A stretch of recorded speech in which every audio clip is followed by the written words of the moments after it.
But Odysseus had never wanted to go to war. When the Greek kings summoned their allies to sail against Troy, to reclaim the Spartan queen Helen who had been stolen away, the herald who arrived at the island nation of Ithaca found its king behaving like a madman. Odysseus was ploughing his fields with salt instead of seed, yoking an ox and a donkey together, and muttering nonsense to the clouds. It was the first of the many schemes he would become famous for. Odysseus had no quarrel with Troy, and no desire to leave his family for a war that might last years, with him knowing that no kingdom could be asked to send a madman to battle.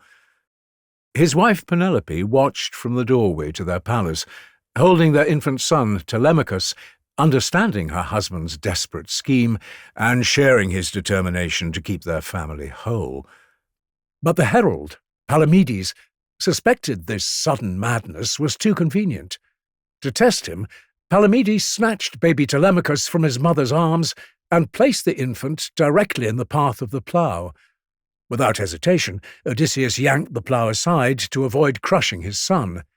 In that instant, Odysseus had revealed his sanity and, caught in his own clever deception, would have no choice but to honour his oath and sail to Troy.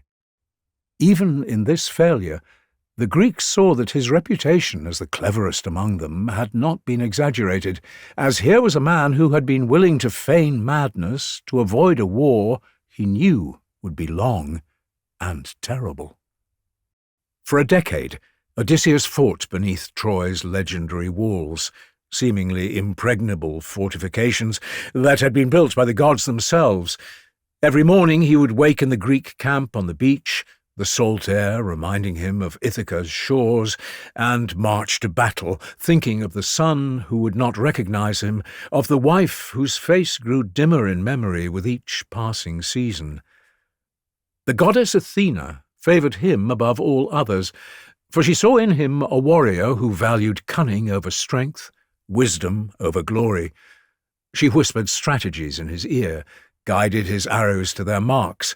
Sometimes, in the chaos of battle, he would feel her presence as a sudden clarity of thought, a perfect understanding of where to strike. Yet, even with this divine favour, the walls of Troy would not fall. Not to Achilles' fury, not to Ajax's strength, not to the 1,000 ships and their countless warriors. After 10 years of constant warfare, as both armies neared exhaustion, Odysseus sat alone on the beach one evening, watching the sun set behind the eternal walls. His mind, always turning, conceived a revolutionary new plan, one that would see the city taken without having to breach its walls at all.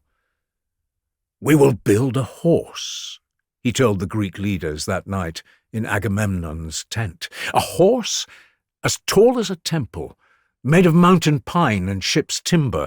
We will offer it as a gift to the gods, and the Trojans themselves will bring it through their gates." The construction took 3 days, the wooden beast rising 30 feet high on the beach. Its hollow belly was fitted with hidden breathing holes and a trapdoor concealed so well that even knowing it was there, it was nearly impossible to spot. On the final night, Odysseus led 29 of Greece's finest warriors up the rope ladder into the horse's belly. They carried water skins and cloths to muffle any sound. The ladder was pulled up, the trapdoor sealed from within. When dawn broke, the Trojans found the beach empty. The Greek ships were sailing away on the western horizon. Only the great horse remained, standing alone on the sand. After heated debate, after prayers and celebrations, the Trojans dragged the wooden offering through their gates.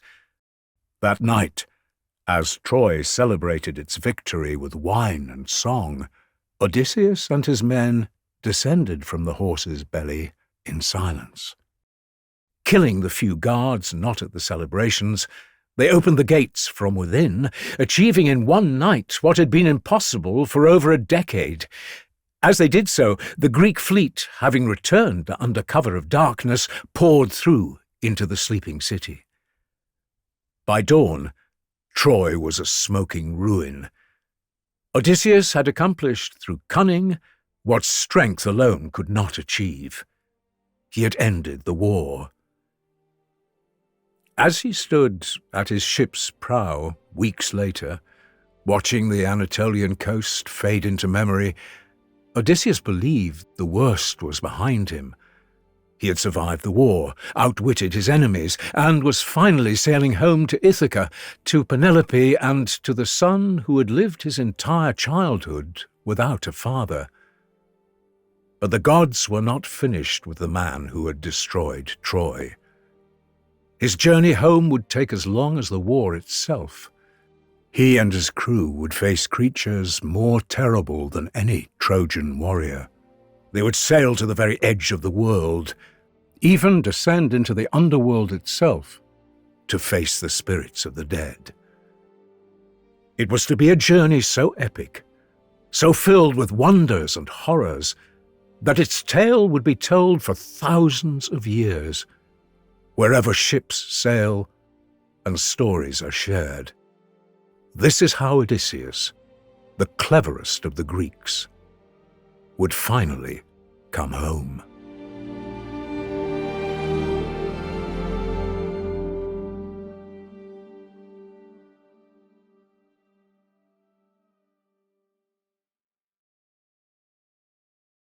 Part 1. Telemachus.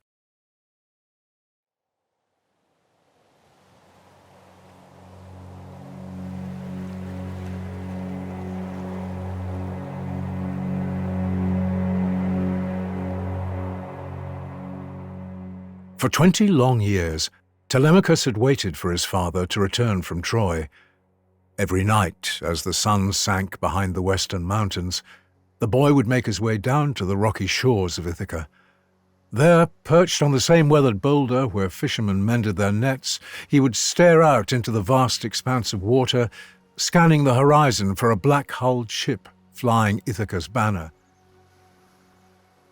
The waves would lap against the stones beneath his feet, and the salt water would sting his eyes, but still he waited, hoping to see his father's ship come over the horizon at last. Whenever a merchant vessel or fishing boat pulled into port, its hull creaking against the wooden pier, young Telemachus would rush down from the palace, his chiton billowing behind him. Before the sailors had even secured their mooring ropes, the prince would be there, breathless and eager, asking for news of the war in Troy. The weather-beaten men, their skin darkened by years under the Mediterranean sun, would look down at this earnest child with his mother's dark eyes and fine features. They would tell him tales to make his young heart race. They spoke of gods walking among mortals, of Achilles fighting the river god Scamander himself, the waters rising up in fury to drown the Greek warrior. But every time, no matter how thrilling the tale, Telemachus only wanted to hear of one man, his father, Odysseus. When the sailors realized who they were speaking to, when they saw the boy's eager expression, they would shift their stance and lower their voices. "Your father," they would say, leaning in close enough that he could smell the wine and salt fish on their breath, "your father is the cleverest man in all the Greek army." They would tell him of his heroic tales, of how Odysseus's clever schemes had saved the Greeks countless times over. Soon, however, as autumn turned to winter and winter to spring, stories began arriving from across the sea that Troy had finally fallen. The Greeks, they said, were sailing home at last, their ships heavy with Trojan gold. Telemachus, just 10 years old, felt his heart soar. He would stand on those same weathered docks from dawn until dusk, his eyes straining against the glare of the sun, as he waited to finally meet the father who he had heard so much about, but had never truly known.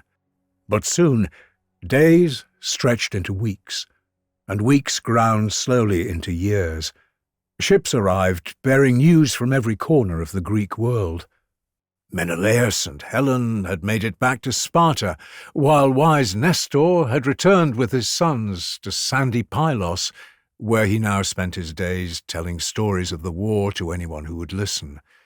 There was only one man who remained missing, year after year, season after season, his father, Odysseus. At first, the merchants and traders who passed through Ithaca spoke hopefully of storms and delays, of the many islands between Troy and home where a man might stop to repair his ships. But as time wore on, their tone changed.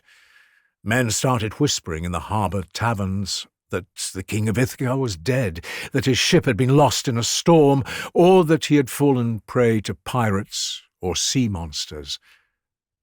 At first, Telemachus refused to believe it. He would argue with these men until his face turned red, defending his father's reputation with all the fury a boy could muster.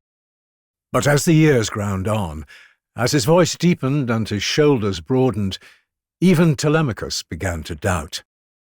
On those same rocks where he had kept his vigil, he would sit in silence, no longer scanning the horizon, but simply staring at the endless, empty sea.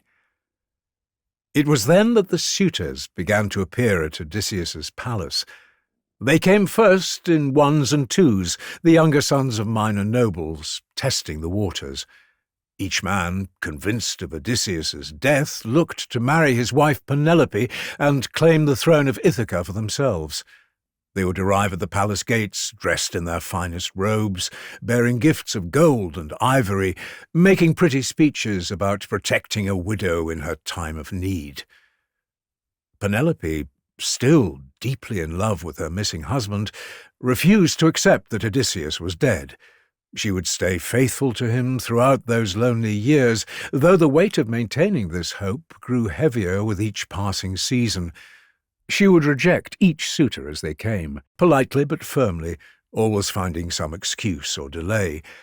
But soon, what had started as a trickle turned into a flood. The sons of every important noble on the island began to arrive, and then nobles from the neighbouring islands too, all hoping to secure their place on Ithaca's throne through marriage to its queen. Before long, the palace was overrun. The suitors, numbering over 100, installed themselves in Odysseus's own halls. They stayed day and night, treating the palace as their own personal tavern. They slaughtered Odysseus's cattle and sheep for their feasts, draining amphora after amphora of his finest wine, the vintage he had been saving for his return. The great hall, which had once hosted kings and heroes, became a scene of debauchery. Their demands for Penelope to choose one of them grew more insistent by the day. They would corner her in corridors, block her path in the courtyard, their requests turning to demands. She knew that she could not resist their pressure forever. A woman alone, even a queen, had little power against so many men who recognized no authority but their own desires. Penelope, however, had developed a cunning that nearly matched even that of her missing husband. To keep the suitors at bay, she announced that she would indeed choose a new husband, but only after she had completed a sacred duty, weaving a burial shroud for Odysseus's elderly father, Laertes. It would be impious, she declared, to remarry while this duty remains unfulfilled. When old Laertes dies, he must have a shroud worthy of a king's father. Every day she would sit at her great loom in the upper chambers, her fingers working the threads with extraordinary skill. The suitors would sometimes climb the stairs to watch her work, seeing the shroud grow longer and more elaborate with each passing day, its patterns depicting scenes of heroism and glory. They grumbled at the delay, but could find no fault with her reasoning. But every night, when the palace finally grew quiet and the suitors lay drunk and snoring in the hall, Penelope would creep back to her loom by lamplight. With tears running down her cheeks, she would unpick all the progress she had made, pulling out thread after thread until the shroud was no longer than it had been that morning. For 3 years she managed to maintain this deception, the suitors too drunk and careless to notice that the shroud never seemed to be near to completion. Until, finally, inevitably, she was betrayed. One of her own maids, Melantho, who had taken one of the suitors as a lover, crept up to the chamber one night and saw her mistress at her secret work. By morning every suitor knew of the deception. They confronted Penelope in the great hall, their faces red with rage, demanding that she choose a husband immediately or face the consequences. With her deception uncovered, Penelope was at a loss. The suitors gave her until the next harvest moon to make her choice.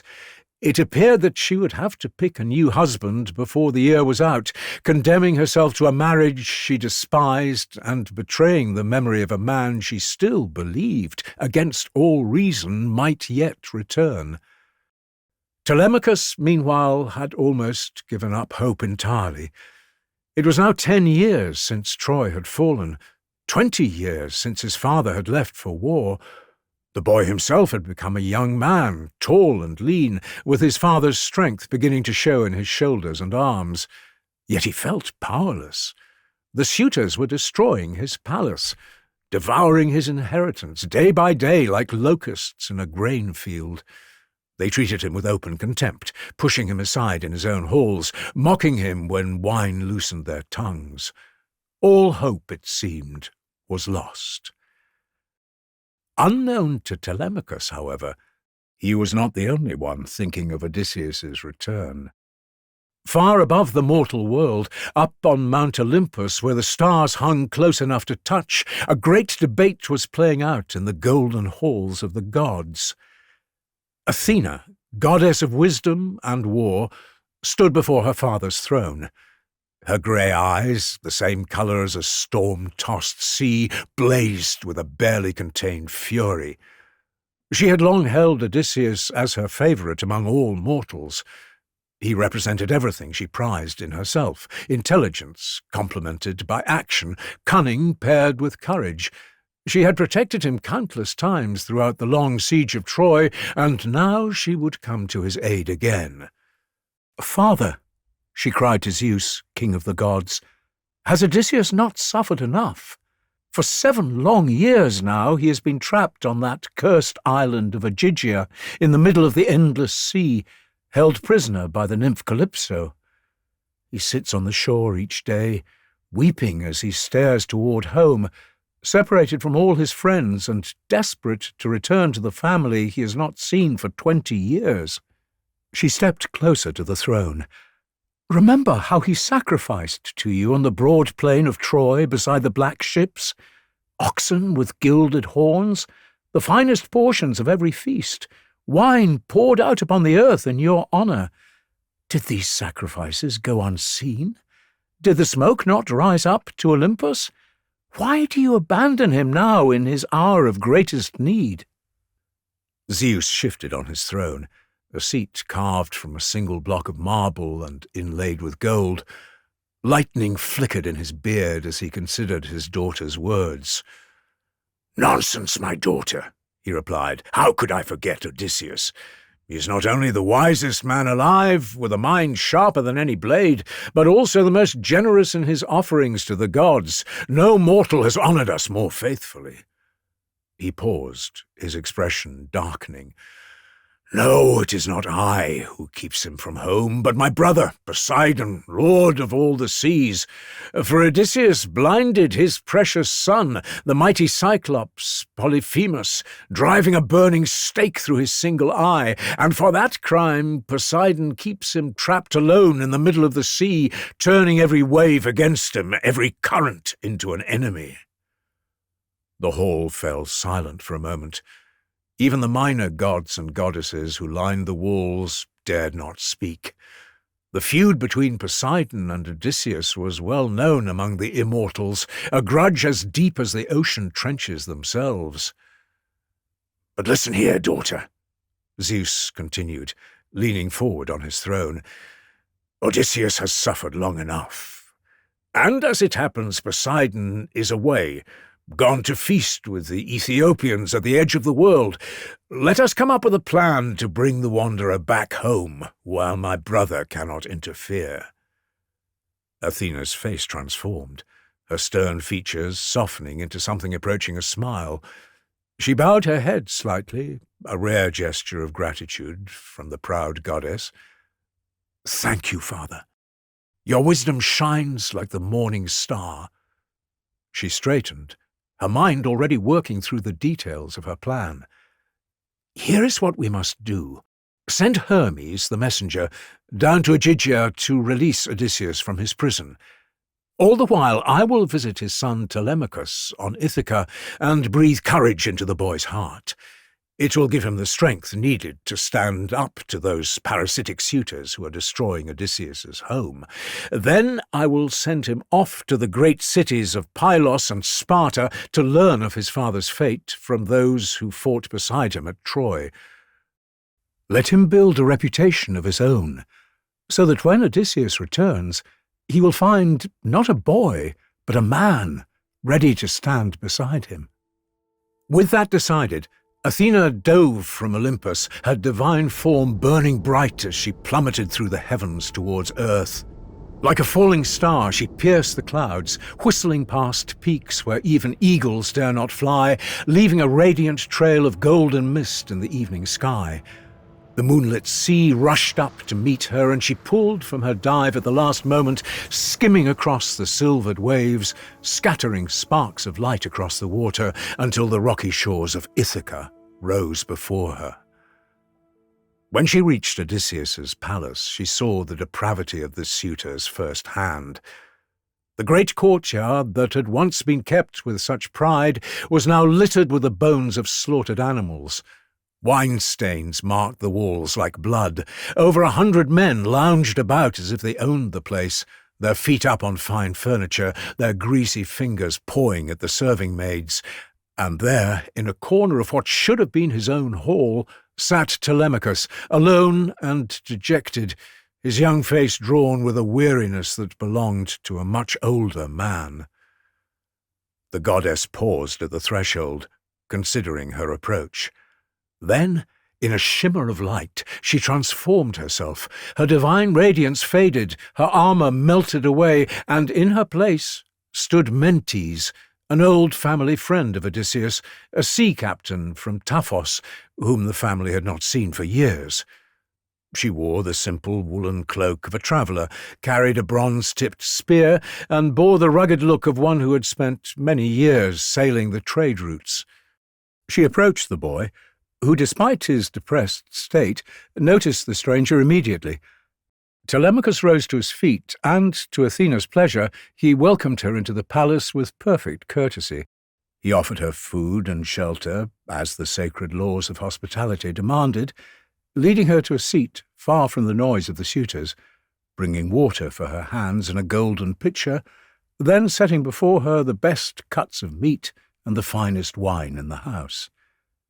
His manners immediately impressed the goddess, showing that his father's virtues lived on in him, despite everything. As they ate and drank together, Athena spoke to him of Odysseus. "You have grown handsome, young prince," she said, her voice carrying the gruff tones of the old sea captain. "The gods have been generous with their gifts. You have your mother's quiet dignity, but I see your father in your careful movements, in the way you observe before you act. Odysseus had that same look when he was young, before Troy called him away." But as they continued to talk, the peaceful moment was shattered by a roar of drunken laughter. One of the suitors had grabbed a serving maid, pulling her onto his lap despite her protests. Another was throwing bones at a cowering dog. Athena's eyes, even in her mortal disguise, flashed with divine anger. She turned to Telemachus, her voice dropping to an urgent whisper. "These men are a disgrace," she said. "They disrespect the gods themselves by violating the sacred laws of hospitality. They consume what is not theirs. They abuse those under this roof's protection. They turn a noble house into a common tavern. No self-respecting man would tolerate this. You must find your father, young prince. You must bring Odysseus home at once to deal with these suitors before they devour everything he built, before they force your mother into a marriage that would destroy her." Telemachus looked at the old captain, hope and despair warring in his young face. "I agree," he said, his voice barely above a whisper, "but I have no idea what to do. I'm only one man, barely tested in battle. They are over 100, many of them trained warriors. And my father, if he still lives, I do not know where to find him. The sea is vast, and I am just one young man with no ship, no crew, and no knowledge of where to begin." The goddess, disguised as Mentes, leaned forward, and for a moment Telemachus could have sworn he saw something else in those eyes, something ancient and powerful. "Listen well, young prince," she said, her voice carrying an authority that seemed strange coming from the weathered sea captain. "Tomorrow you must call an assembly. Summon every man of Ithaca to the harbour, where your father once held court beneath the old olive tree. Stand before them, with the morning sun at your back, and speak with the voice of a king's son." She grasped his shoulders, and Telemachus felt an unusual strength flow into him. "Tell the suitors publicly what they already know in their hearts, that they violate every law sacred to gods and men. Command them to return to their own homes, to seek their wives elsewhere. Let all of Ithaca bear witness to their shame." "But they will not listen," Telemachus protested, though already he felt something changing within him, a spark catching flame. "No," agreed the disguised goddess, "they will not. But the gods will hear, and the people will remember. After the assembly you must act swiftly. Find a ship, gather 20 trustworthy seamen, sail first for Pylos, where aged Nestor lives. He fought beside your father at Troy and may have news. From there continue to Sparta, to the palace of Menelaus and Helen. They were the last to leave Troy's shores and might know your father's fate." With that, Mentes moved toward the door.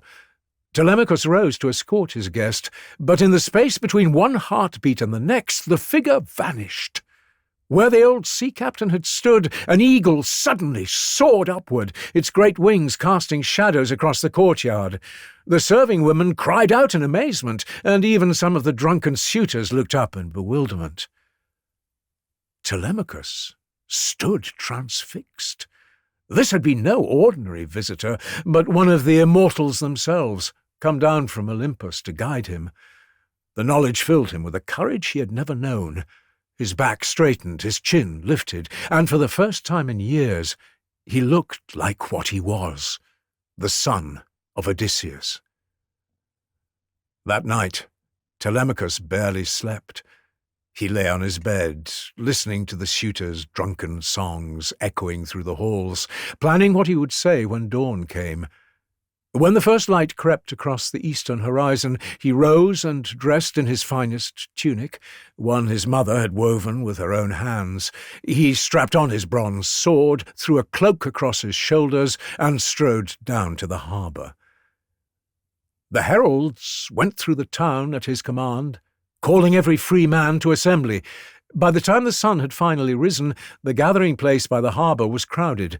Old men who remembered Odysseus came leaning on their staffs. Fishermen left their nets. Farmers walked in from their fields. Even the suitors came, curious about what the boy had to say.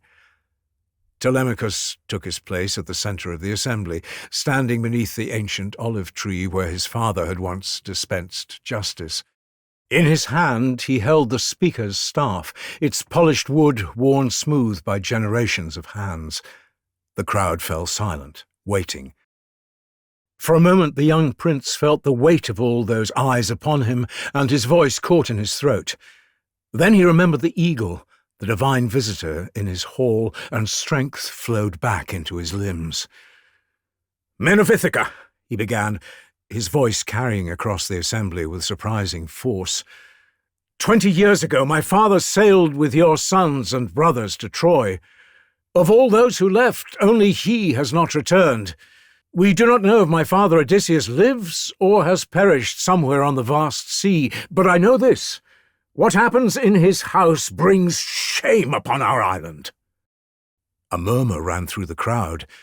The suitors shifted restlessly, their hands moving to their sword hilts, but Telemachus continued, his voice growing stronger with each word. "These men," he said, gesturing towards the suitors, "have invaded my father's house like a plague. They feast on his cattle, drink his wine, and pursue my mother with shameless persistence. They consume in a day what should sustain a household for a month. They treat servant women as their playthings. They respect neither the gods above nor the laws of men below." Antinous, the most arrogant of the suitors, pushed forward through the crowd. He was a tall man with cold eyes and a cruel mouth. "Bold words from a beardless boy," he sneered. "Your mother has deceived us for 3 years with her weaving trick. If anyone brings shame here, it is Penelope, who promises to choose a husband, yet refuses to do so. Send your mother back to her father's house. Let her marry whomever he commands. Until then, we stay." Another suitor, Eurymachus, well-spoken and deceptive, stepped forward. "Come now, young Telemachus, we mean no true harm. We simply court your mother, as is our right.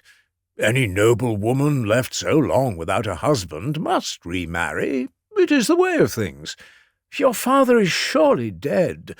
Accept this truth, and perhaps we can come to an arrangement. Choose one of us as your stepfather, and we will ensure you keep some small portion of your inheritance." The crowd murmured uneasily. Many thought Eurymachus spoke sense, though they feared to say so aloud. But Telemachus stood firm, the morning sun bright on his face, looking so much like his father for a moment that several of the old men gasped. "I will seek news of my father," he declared. "I sail tomorrow for Pylos and Sparta. If I learn that Odysseus truly is dead, then my mother will choose her fate. But if he lives, if there is even a chance he might return home, then I swear by Zeus himself that every man who has dishonoured his house will face his wrath." With that, he cast down the speaker's staff and strode from the assembly, leaving the crowd in shock. The suitors laughed uneasily among themselves, but something had changed.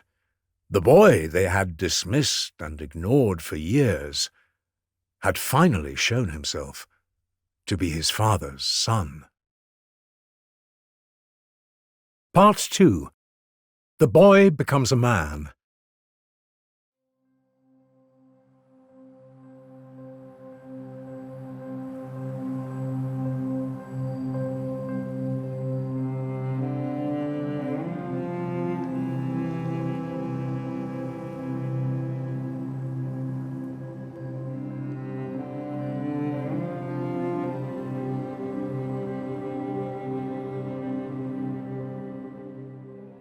That evening, as the suitors returned to their feasting, Telemachus made his way down to the harbour alone. The old fishermen had long since pulled their boats onto the beach, and the only sound was the gentle lapping of waves against weathered wood. He stood there in the gathering darkness, wondering how he would find a ship and crew brave enough to follow him. "Prince Telemachus," a voice whispered from the shadows. A figure emerged, tall and strong, with grey eyes that seemed familiar, though Telemachus could not place them. It was Mentor, his father's old friend, who had been left in charge of the household years ago, though age had somehow not touched him as it should have. In truth, this was Athena once more, taking another mortal form to aid the young prince. "Your ship awaits," Mentor said, gesturing towards the harbour's edge where a sleek vessel sat ready, its black hull fresh with pitch, its sail furled and waiting. 20 good men from the outlying farms, loyal to your father's memory, have gathered to row you to Pylos. They wait only for your word." Telemachus stared in amazement. Earlier that day there had been no such ship, no such crew. Yet here they were, provisions already loaded, water jars secured, everything prepared for a journey across the open sea. A sailor beckoned him aboard, and Telemachus stepped onto the deck, his heart racing with anticipation. The crew took their positions at the oars. They pushed off as the full moon rose above the mountains of Ithaca. Athena, still in Mentor's form, stood at the stern and called upon the west wind, who came rushing down from the hills, filling their sail with his breath. All through the night they sailed, the stars wheeling overhead until the coast of Pylos came into view. The city was already awake, for this was a holy day, and King Nestor was sacrificing to Poseidon on the beach. Telemachus felt his courage falter as their ship ground onto the shore. Here was Nestor, the oldest and wisest of all who had fought at Troy, a man who had seen 3 generations of heroes rise and fall. How could he, an untested youth, approach such a legend? "Come," said Mentor, placing a firm hand on his shoulder. "The old king values courtesy above all things. Speak truthfully, and he will help you." They walked up the beach towards where Nestor sat on a polished stone, his white beard flowing to his chest, his sons arranged around him like pillars supporting an ancient temple. Despite his 90 years, the old king's eyes were still sharp as a hawk's, and they fixed immediately upon the strangers approaching. "Welcome, friends!" Nestor called out before they had even reached him, his voice still strong despite his age. "Come, share our feast, and when you have eaten your fill, tell us who you are and what brings you to sandy Pylos." They sat on fleeces spread upon the sand, and ate the roasted meat, rich with fat that dripped onto the coals. When the meal was done and wine had been poured to the gods, Nestor turned to his guests with an expectant smile. "I am Telemachus," the young man said, "son of Odysseus, who ruled Ithaca before the black ships carried him to Troy. I seek news of my father. You fought beside him on the plains before those towering walls. Tell me, please, when did you last see him? Do you know his fate?" The old king's face grew sad, and he was silent for a long moment, his eyes seeing not the beach before him, but battlefields 10 years gone. "Ah, your father," he said at last, his voice heavy with memory. "The cleverest of us all, and perhaps for that reason the most cursed. We suffered 9 long years before Troy's walls, young prince. Your father's strategies saved us more times than I can count. When Achilles sulked in his tent, it was Odysseus who held the army together. When we needed to steal the Palladium from Troy's temple, it was Odysseus who crept through the darkness to seize it." Nestor paused, accepting a cup of wine from one of his sons. "But after Troy fell, after we had burned that great city to ash and divided its treasures, the gods in their anger scattered us like leaves before a storm. Your father and I quarrelled, I'm ashamed to say, about when to sail for home. I left immediately with my ships, while he remained with Agamemnon to make further sacrifices, hoping to appease Athena's wrath." The old king shook his head slowly. "That was the last time I saw Odysseus, standing on the beach at Troy. Since then I have heard nothing certain of his fate. Some ships, I know, were scattered by storms, others fell prey to misfortune on their journeys home. But of your father's path across the sea I can tell you nothing, for no word has reached me these 10 long years." He grasped Telemachus's hand with fingers still strong despite their age. "But this I know for certain. If any man could survive whatever trials the gods have set before him, it would be your father. Never have I seen Athena favour any mortal as she favoured him. If she still watches over him, as I believe she must, then there is hope yet. The gods do not abandon those they love without purpose." The next morning, Telemachus, emboldened by the old king's words, set out for Sparta, home of Menelaus and Helen. Upon his arrival he found the palace in celebration, for Menelaus was marrying off both his son and daughter on the same day. The courtyard was full of dancers, whirling to the sound of lyres, acrobats leaping through hoops of fire and tables groaning under the weight of roasted meats and honeyed cakes. Menelaus himself sat in the centre of it all, still powerful despite the grey in his famous red hair, his broad shoulders draped in a purple cloak worth a king's ransom. Beside him sat Helen, and Telemachus found himself unable to look away. 10 years had passed since she had returned from Troy, yet she seemed untouched by time, her beauty still capable of stopping conversations mid-word. There was something otherworldly about her, as if she were not quite mortal, not quite present, her beauty so absolute that men forgot to breathe when she turned their way. "More guests!" Menelaus called out warmly when he saw Telemachus approach. "Come and join our feast. There is meat and wine enough for all of Sparta, and more besides." The young man was bathed in a silver basin and given a fresh tunic of the finest Egyptian linen. Only after, when he had eaten his fill, did Menelaus lean forward, his keen eyes studying Telemachus's face with growing recognition.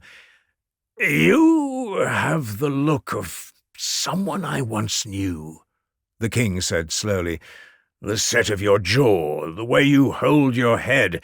If I did not know better, I would say you were the very image of my clever friend Odysseus." At the mention of his father's name, Telemachus could not stop the tears that suddenly burned his eyes. He tried to hide them, raising his cloak, but Helen saw it all. She rose from her seat and mixed wine in a golden bowl, adding to it a drug from Egypt that had the power to banish sorrow and anger, to make men forget their troubles for a time. "Drink," she said, her voice soft and measured. "Then let us speak of your father without tears, for he deserves better than sorrow." When they had drunk the enchanted wine and felt its warmth spread through their limbs, Menelaus began his tale. "Your father," he said, leaning back in his chair, "saved my life more times than I can count. But the last news I had of him came from an unexpected source." He paused, his eyes growing distant. "When we were returning from Troy, my ships were trapped for 20 days on the island of Pharos off the coast of Egypt. The winds had died completely, and we were running out of food and water."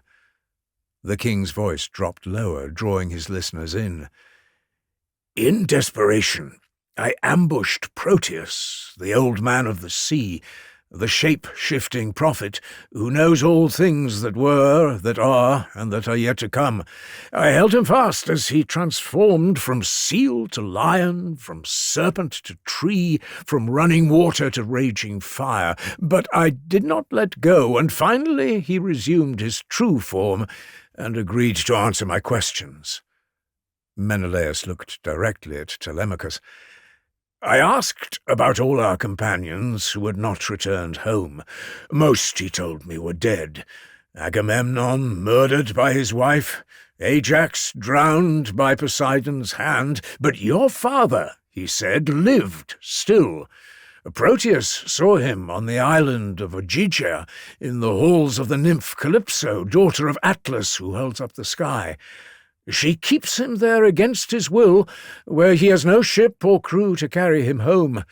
Every day he sits on the shore, weeping as he looks toward Ithaca, but the nymph will not release him."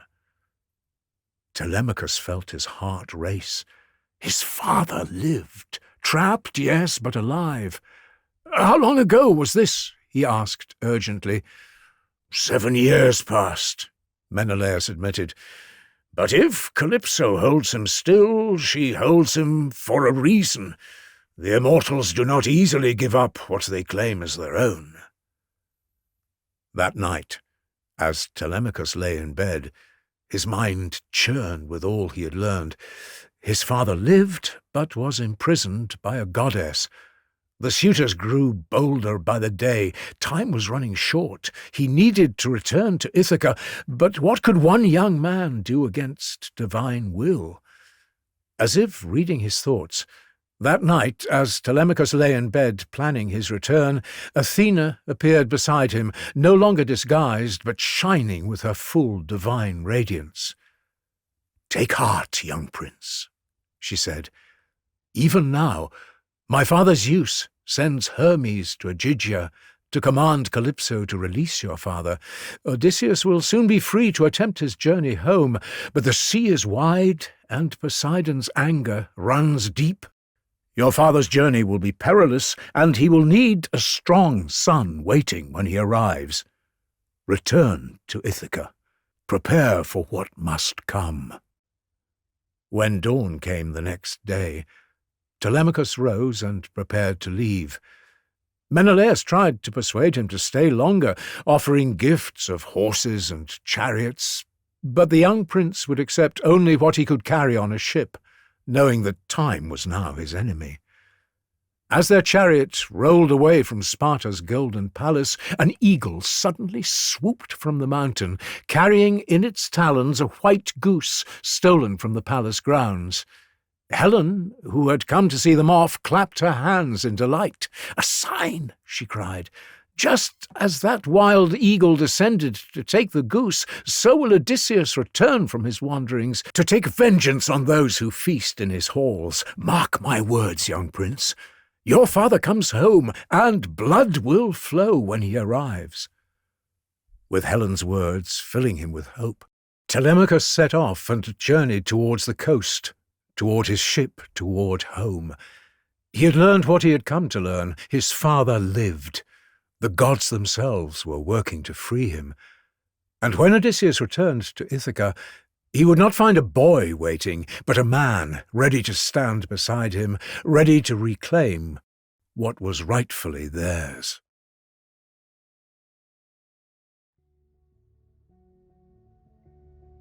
Part 3. Calypso. 10 years had passed since Troy fell. Of the 12 ships that had sailed from Ithaca, all were lost. Of the hundreds of men who had called him captain, all were dead.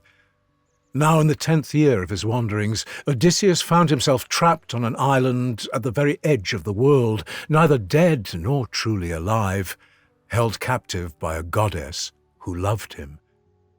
The island of Ogygia rose high from the sea, surrounded by waters so deep they appeared black even at noon, its surface thickly forested with cypress and alder trees. 4 clear water springs flowed from a central cave, and wildflowers grew in the meadows below. For any other man, it would have been paradise, but for Odysseus, it was prison. In the great cave that served as both a palace and a bedchamber lived Calypso, daughter of the Titan Atlas, who holds the heavens on his shoulders.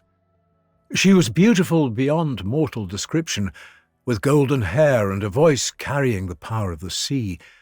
She had found Odysseus years before, washed up on her shores, the sole survivor of his last shipwreck, clinging to a piece of broken mast. She had nursed him back to health, fed him ambrosia and nectar, the food of the gods, and fallen deeply in love with the clever mortal who told such wonderful stories of the world beyond her island. But Odysseus, though he shared her bed each night, though he lived in comfort no mortal king could match, spent his days sitting on the rocky shore, staring east toward a home he could not see. Seawater mixed with his tears as he watched the empty horizon, searching for any sail, any sign that he was not forgotten by the world. Calypso would find him there each evening, his clothes soaked and his eyes red from weeping. "My love," she would say, her immortal hand on his shoulder, "why do you grieve? I offer you immortality itself. Stay with me, and you will never age, never die. We will live here forever, beyond the reach of both fate and suffering." But Odysseus would only shake his head, his voice woeful when he replied, "Lady, you are more beautiful than any mortal woman, more gracious than my wife could ever be. Yet I would rather die attempting to reach Ithaca than live forever without seeing my home again. My son was a baby when I left. He would be a man now if he lives. My wife, Penelope, surely believes me dead. My father, old Laertes, may have already passed to the Underworld, never knowing what became of his son. For 7 years this scene repeated itself. 7 years of golden days and lonely nights. Calypso's island provided everything except the one thing Odysseus truly wanted: a way home. But the gods, who had been silent for so long, finally took notice. Under Zeus's command, Hermes, messenger of the gods, flew to Ogygia's distant shores to deliver his message to Calypso.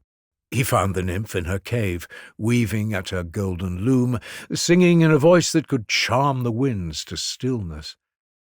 When she saw Hermes at her threshold, his winged sandals still glowing after his flight, her immortal heart sank. Gods did not visit one another without purpose, and Hermes' expression told her this was no social call. "Calypso," Hermes said, accepting the nectar she offered him, as was custom between the immortals, "I bring word from Zeus.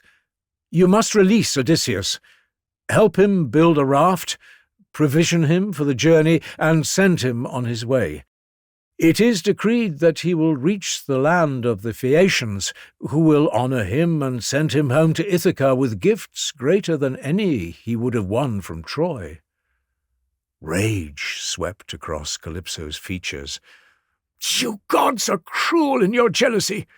Zeus himself has fathered countless children with mortal women. Poseidon beds whom he pleases across the earth and sea. But you cannot bear to see a goddess love a mortal man. When Dawn took Orion as her lover, you struck him down with Artemis's arrows. When Demeter lay with Iasion, Zeus killed him with a thunderbolt. Now you would take Odysseus from me, though I saved him from death, though I offered him immortality itself." But her protests were hollow, and she knew it. One does not defy Zeus and survive, not even an immortal. When Hermes departed that afternoon, Calypso went to find Odysseus at his usual spot on the shore. "Your wait is over, Odysseus," she said, though her voice broke with grief. "Your prayers have been heard. Tomorrow you will begin building a raft, and I will help you. You will leave this island to make your way home at last." Odysseus, after so many years of disappointment, could barely believe her words. He searched her face for deception, wondering if this were some new torment. "Lady, surely this is a trick. How can a mortal cross the vast sea on a raft? Even ships with 20 oarsmen fear these waters." Calypso swore an oath by the river Styx, the most binding oath any immortal can make, that she meant him no harm. Only then did Odysseus allow himself to hope. For 4 days he laboured with the tools Calypso provided. He felled 20 trees, tall alders and pines that would resist the salt water. He shaped them with an axe and fitted them together with skills learned long ago in Ithaca. On the 5th day, Calypso brought him to the raft, now loaded with supplies. She had prepared everything he would need: skins filled with wine and water, bags of grain and preserved meats to last for weeks. Finally, she taught him to navigate by the stars. "Keep the bear always on your left," she instructed, her immortal fingers tracing the constellations in the brightening sky. "Sail for 17 days, and on the 18th you will see the mountains of the Phaeacian coast." As Odysseus prepared to push off, Calypso embraced him one last time, her tears falling on his weathered neck. "I know your heart was never mine," she whispered, "but remember me, the goddess who loved you." Then Odysseus pushed his raft into the waves. The sail filled out with wind sent by Calypso herself, with his small raft carrying him away from paradise and toward the unknown. Behind him, Calypso stood on the shore, her golden form growing smaller until she was just a glimmer on a distant island that would soon vanish below the horizon. For 17 days, everything went as Calypso had promised. The winds were steady and the sea calm. Odysseus barely slept, his hand always on the steering oar, his eyes fixed on the bare constellation wheeling overhead. Dolphins raced alongside his raft, and seabirds circled overhead. On the morning of the 18th day, just as the goddess had predicted, he saw mountains rising from the sea, the land of the Phaeacians finally in sight. But Poseidon, travelling back from his Ethiopian feast, soon spotted the small raft sailing through his vast domain. The earth-shaker's rage erupted when he realized Odysseus had escaped Calypso's island. "So!" the god roared, his voice making the seas tremble. "The other gods conspire while I am away. They would let this mortal reach safety after he blinded my son? Never! Zeus may have decreed that he will survive, but I can still make him suffer." Poseidon gathered the storm clouds with his massive trident, stirring the sea into chaos. The winds attacked from every direction at once. The east wind fought the south wind, the west wind battled the north. Waves tall as mountains crashed over Odysseus's raft, tossing it around like driftwood. The sail tore away with a terrible sound. Then came a groan from deep within the mast itself, a sound that grew louder and louder until crack! The mast snapped and fell into the churning waters. The steering oar was ripped from his hands. All around him was the deafening chaos of the storm, wind that shrieked like the Furies themselves, and waves that boomed like war drums.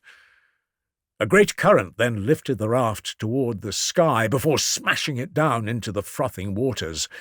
The logs, so carefully fitted, were torn apart. Odysseus was thrown into the sea, pulled down by his waterlogged clothing, the gifts from Calypso now threatening to drown him.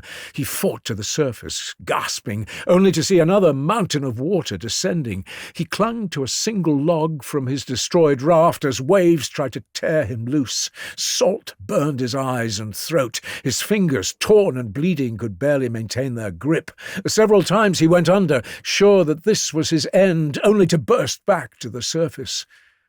But the fates had declared he would not die at sea. The sea goddess Ino, who had once been mortal and knew the terror of drowning, took pity on him. She appeared to him in the form of a seabird, landing on his log long enough to speak. "Poor Odysseus," she said, her voice somehow clear despite the howling wind. "Poseidon seeks your death, but cannot achieve it. Take this immortal veil, tie it around your chest. It will not let you drown. Swim for the Phaeacian shore. When you reach land, throw it back into the sea." With that, she gave him a shimmering veil, light but strong, then dove back into the waves. Odysseus, though suspicious of gifts from the immortals, had no choice. Another massive wave shattered his log, and he tied the veil around his chest and began to swim. For 2 more days he swam through the gradually calming waters, with Poseidon's rage finally spent. On the morning of the 3rd day, as he was near to passing out from exhaustion, the rocky coast of Scheria, homeland of the Phaeacians, finally came into view. But the coastline offered no beach, only ragged cliffs that threatened to tear him apart. He swam along the shore, his strength nearly gone, until finally he spotted the mouth of a river. "River god," he prayed, his voice barely a whisper, "whoever you are, I come to you for rescue. Pity a man who has suffered much." The river heard him and stilled its current, smoothing its waters to let him swim upstream. Odysseus dragged himself onto the muddy bank, every muscle aching. He untied Ino's veil and threw it back into the water with a prayer of thanks. Then, naked, exhausted, and caked with salt, he crawled into a grove of olive trees. He covered himself with fallen leaves, hundreds of them, until he had made a nest. There, hidden from sight, barely clinging to life, Odysseus fell into the deepest sleep of his life.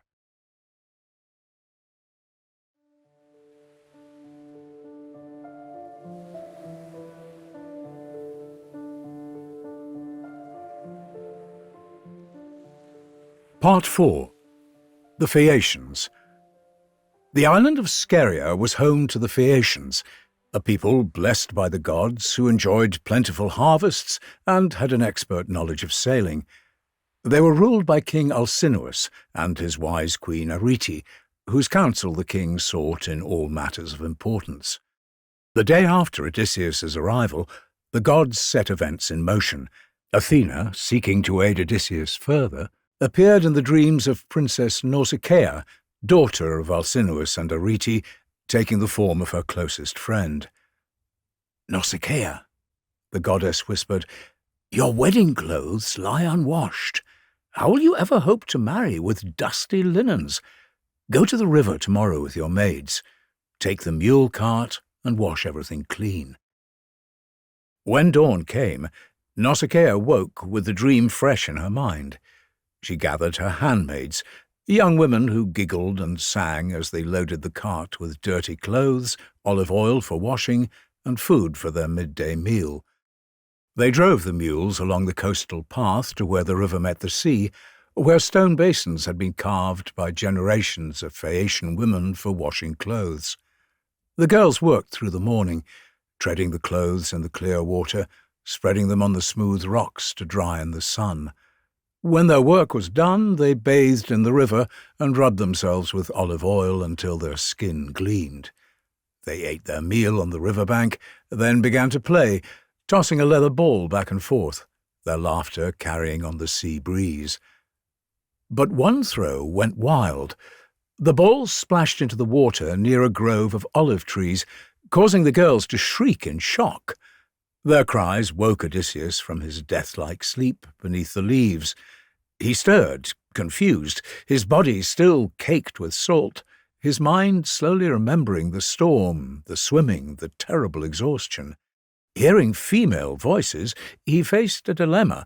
He was naked, covered only in dried mud and leaves, yet he desperately needed help. Breaking off a leafy branch to cover himself, Odysseus emerged from the grove like some wild creature of the forest. His hair was matted with brine, his skin was raw from salt water, his eyes were bloodshot from his ordeal. The sight of him sent the handmaids running down the beach, screaming in terror at this apparition from the woods. But Nausicaa stood her ground. Athena had given her the courage to stand firm. As Odysseus approached, he stopped at a respectful distance, holding his branch, and spoke with the persuasive voice that had once swayed warriors and kings. "Princess," he began, his voice hoarse, "are you a goddess or a mortal? If you're a goddess, you must be Artemis herself, so tall and beautiful you stand. If you're a mortal, then your parents are blessed to have such a daughter. I am a shipwrecked wanderer, cast up on your shores after 20 days at sea. I know no one in this land. I beg you for help, for some rag to cover myself, and directions to your city. And may the gods grant you everything your heart desires, a good husband, a happy home, and, most importantly, a marriage where you truly understand each other. Nothing could be better than that." Nausicaa, though young, recognized the refined speech of a nobleman despite his wretched appearance. "Stranger," she replied, "you seem neither evil nor foolish. Since you've come to our land, you won't lack for clothes or anything else we owe a traveller in need. This is the country of the Phaeacians, and I am the daughter of Alcinous, our king." She called her frightened maids back, scolding them gently. "This man is a shipwrecked wanderer. All strangers and beggars come from Zeus, and even a small gift is welcome. Give him food and drink, and let him bathe in the river where there's shelter from the wind." The maids brought Odysseus a tunic and cloak from the clean laundry, and a flask of golden olive oil. They showed him a sheltered spot in the river, then withdrew while he washed away the salt crust from his skin and hair. When he emerged, clean and dressed, Athena made him appear taller and more handsome, his dark hair restored to its natural curl. The transformation was so complete that when Nausicaa saw him, she whispered to her maids, "When he first appeared, he looked absolutely terrible. Now he looks like one of the gods themselves." Nausicaa gave him food and wine, which Odysseus consumed with the desperation of a man who had not eaten properly in days. Then, as the sun began to descend toward the western horizon, she prepared to lead him to the city. But, being a princess, she was careful to maintain appearances. "Stranger," she said, "follow my cart to the city, but when we reach the outskirts, wait in the sacred grove of Athena you'll find there. Let me go ahead to my father's house. We Phaeacians are proud and quick to gossip, and I would not have them saying I brought home a husband from the beach.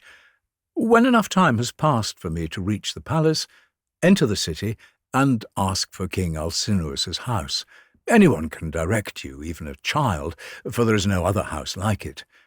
When you enter, go straight through the great hall to my mother. You'll find her sitting by the hearth in the firelight. Clasp her knees as a suppliant. If she looks upon you with kindness, you will see your homeland again." With that, she drove the mule cart toward the city, her maids walking alongside, while Odysseus followed at a distance.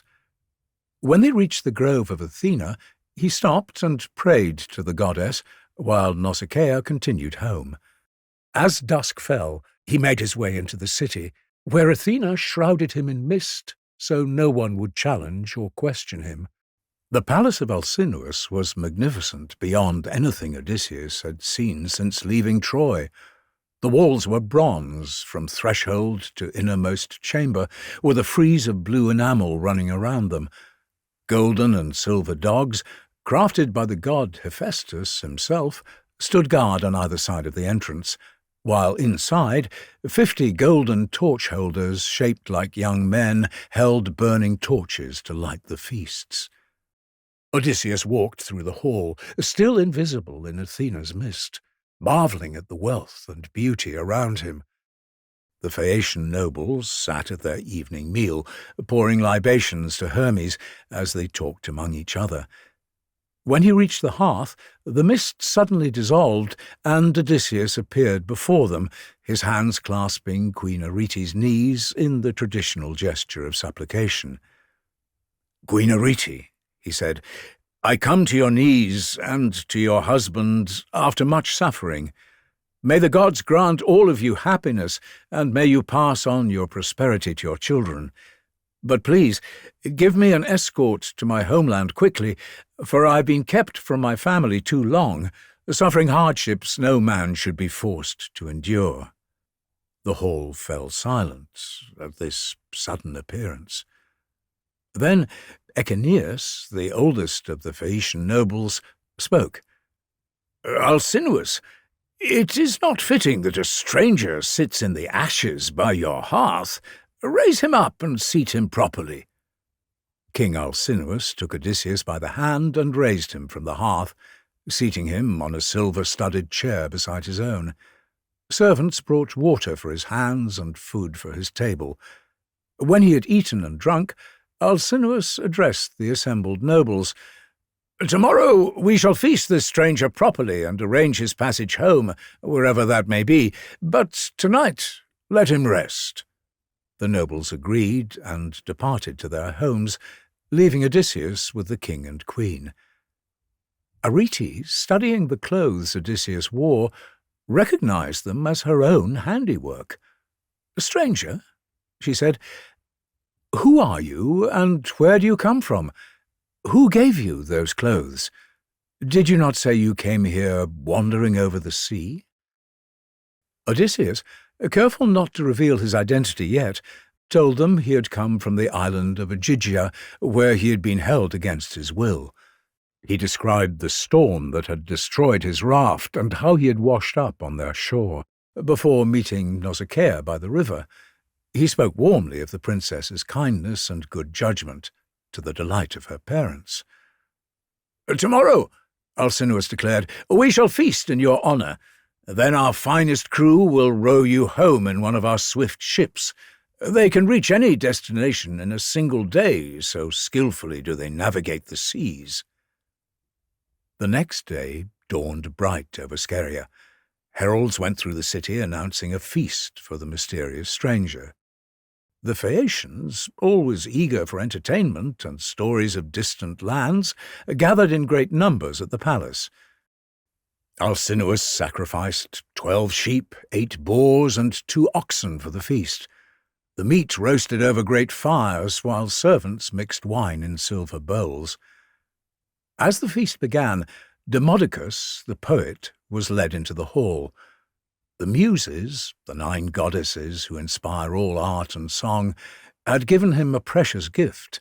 They had taken his eyesight, but granted him extraordinary skill in music and poetry. He sat on his silver-studded chair, his lyre hanging on a peg above his head where he could reach it easily. When the feasting was done, he took down the instrument and began to sing. His first song told of a quarrel between Odysseus and Achilles at Troy, how the 2 greatest Greek warriors had exchanged harsh words at a feast, and how Agamemnon had rejoiced secretly, remembering a prophecy that Troy would fall when the best of the Greeks quarrelled among themselves. As Demodocus sang, Odysseus pulled his purple cloak over his head and wept, as he remembered all the friends he had lost. He tried to hide his tears from the crowd, but Alcinous, seated next to him, saw his distress and quickly called for dancing and a different song.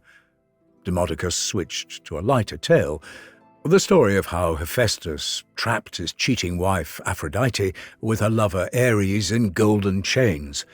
The crowd roared with laughter as he continued to sing, the mood in the hall having completely transformed.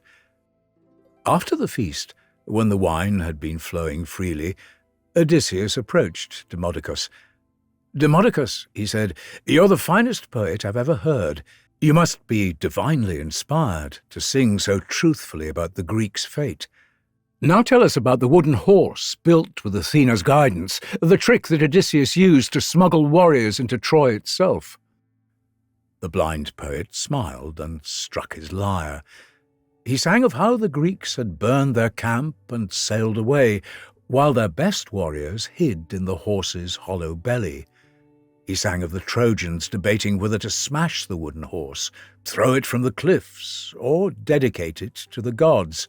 He sang of how the Greeks poured out in the night, and how Athena granted them victory in that terrible battle.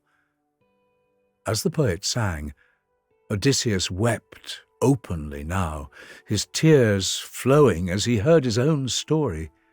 Alcinous, seeing his guest's uncontrollable grief, raised his hand to stop the singing. "Demodocus, hold your song. Our guest does not enjoy this tale as we do. Since you began singing of Troy, he has not stopped weeping." The king turned to Odysseus. "But you, honoured guest, it is time to tell us truly. What is your name? What city do you come from? Where should our ships carry you? And why do you weep so bitterly when you hear of Troy's fate? Did you lose a kinsman there, a son or a brother, or perhaps a beloved companion?" The hall fell silent. Every face turned toward the mysterious stranger. Odysseus wiped his eyes, straightened his shoulders, and spoke at last with his true voice, the voice that had commanded 1,000 warriors. "I am Odysseus, son of Laertes, famous throughout the world for my cunning. My home is Ithaca, a small rocky island in the western sea that means everything to me. I've spent 10 years trying to return." A gasp ran through the hall. This was Odysseus himself, the architect of Troy's destruction, the cleverest of all the Greeks, sitting at their table. "Since leaving Troy's burning towers, I have wandered seas no Greek has sailed before, seen horrors beyond mortal imagination, lost every one of my faithful companions to monsters, storms, and divine wrath. Every attempt to reach my homeland has ended in tragedy, each disaster worse than the last."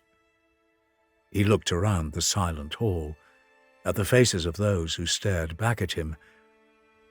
"But you ask for my story," he said, settling back in his chair, accepting the wine cup a servant offered. "Then I will tell it all, from the day we sailed from Troy to the moment I washed up naked and alone on your shore. Listen, then, to the tale of my wanderings, and judge for yourselves whether any man has suffered more at the hands of the gods."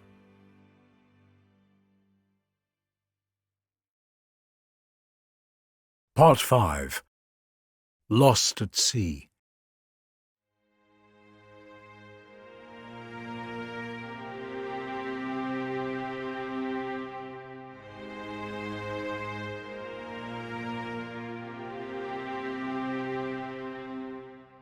As Odysseus began his story in the great hall of Alcinous, the torches flickering against the stone walls, he recalled back to the last days of the Trojan War, 10 years prior.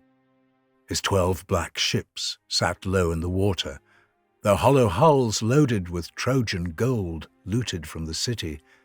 His men, tired after a decade of war, yearned for nothing more than to feel Ithacan soil beneath their feet once more.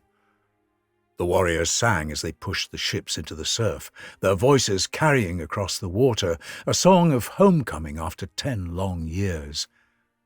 They would first head north along the Thracian coast to look for supplies. Their stores were running low, the grain sacks nearly empty after the final weeks of the siege. After 2 days of sailing, they landed on the shores of Ismara. This was the home of the Ciconians, a fierce Thracian tribe who had sent warriors to fight alongside the Trojans, their cavalry famous throughout the region for their skill with both the spear and the bow. The raid began at dawn. Odysseus and his men swept through the city, overwhelming the drowsy sentries before they could raise an alarm. They gathered the supplies they desperately needed, loading their ships with amphoras of wine, sacks of barley, and fresh water from the city's wells.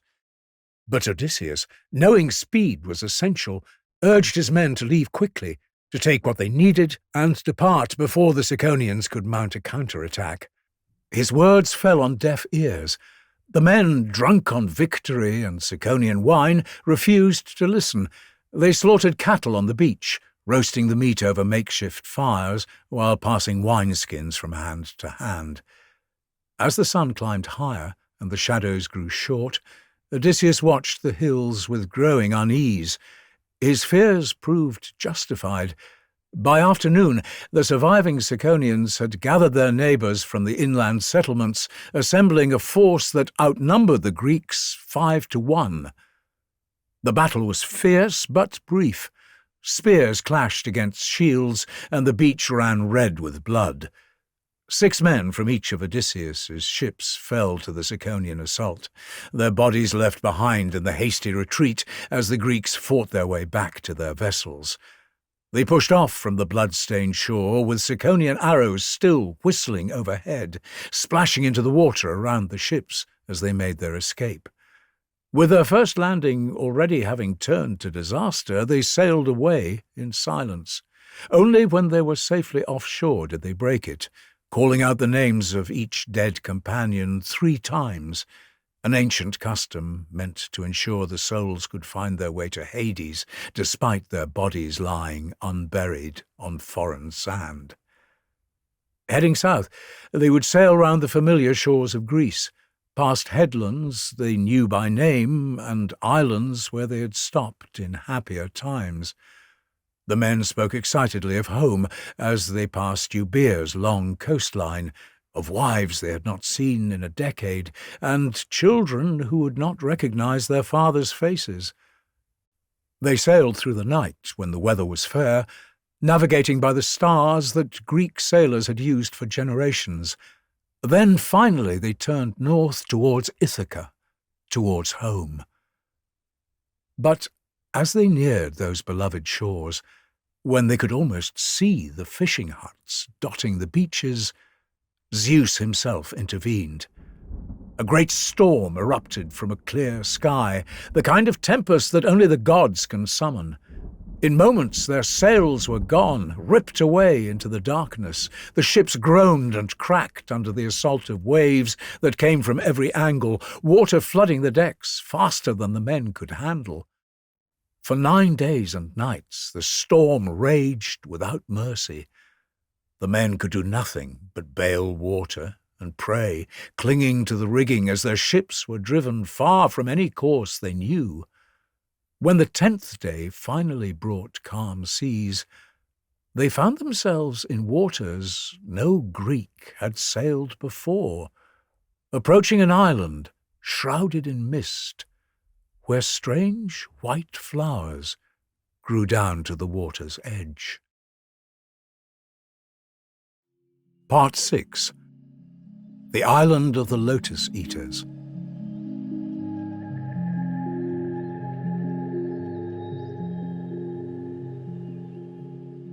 Lost and confused, with no stars they recognized in the foreign sky above them, Odysseus and his crew would drag their battered ships onto the island's sandy shore. The beach was unnaturally quiet, with no sound of seabirds or the breaking of waves, only a heavy, sweet fragrance that hung in the air like incense in a temple. The men stumbled from their ships on unsteady legs, their throats parched from days of drinking only the salty water they had managed to collect during the storm. They had not walked far inland when they encountered the island's inhabitants emerging from groves of strange trees. These people moved with an odd, dreamlike slowness, their faces bearing peaceful smiles that never seemed to change.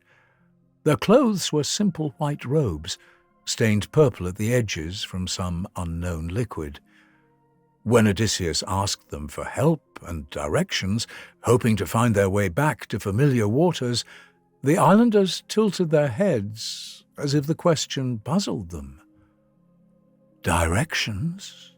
one of them said, his voice soft and distant, as if speaking from within a dream. "Why would you wish to leave? Here, taste this instead." They offered what was to them a sacred item, the fruit of the island's many lotus trees, holding out the strange blossoms with both hands, like priests making an offering. The lotus fruit was unlike anything the Greeks had seen before, white as ivory, with delicate petals that trembled in the breeze.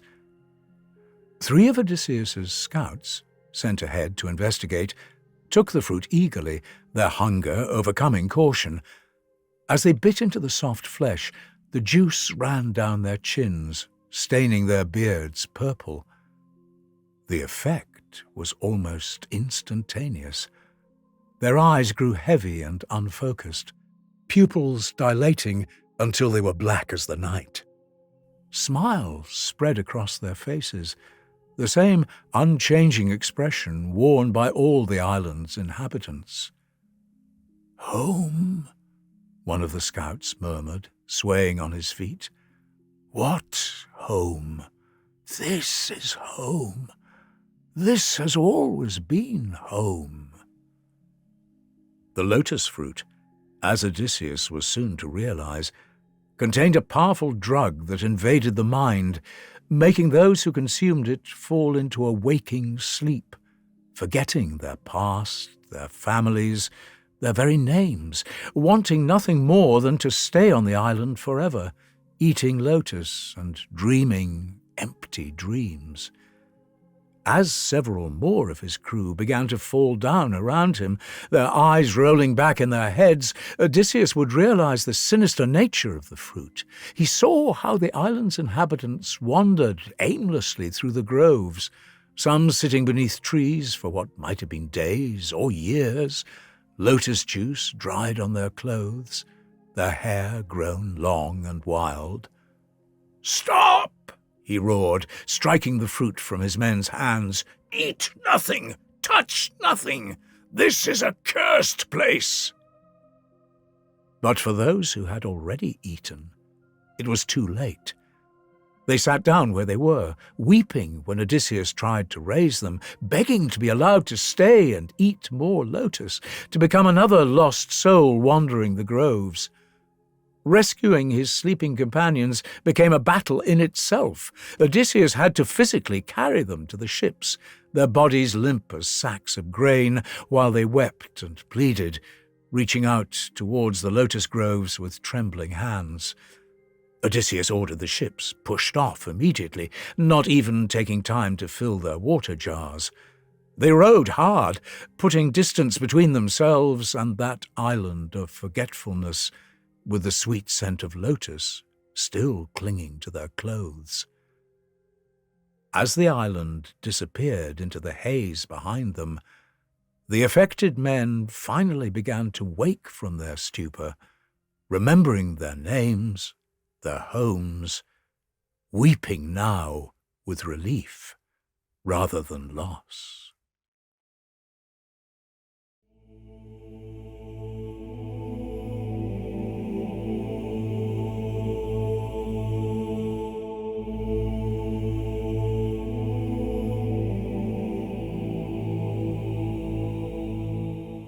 Part 7.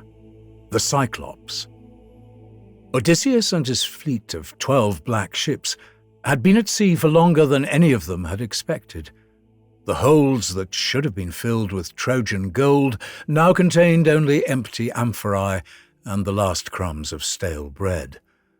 The men's stomachs cramped with hunger, and their lips were cracked from rationing water under the relentless Mediterranean sun.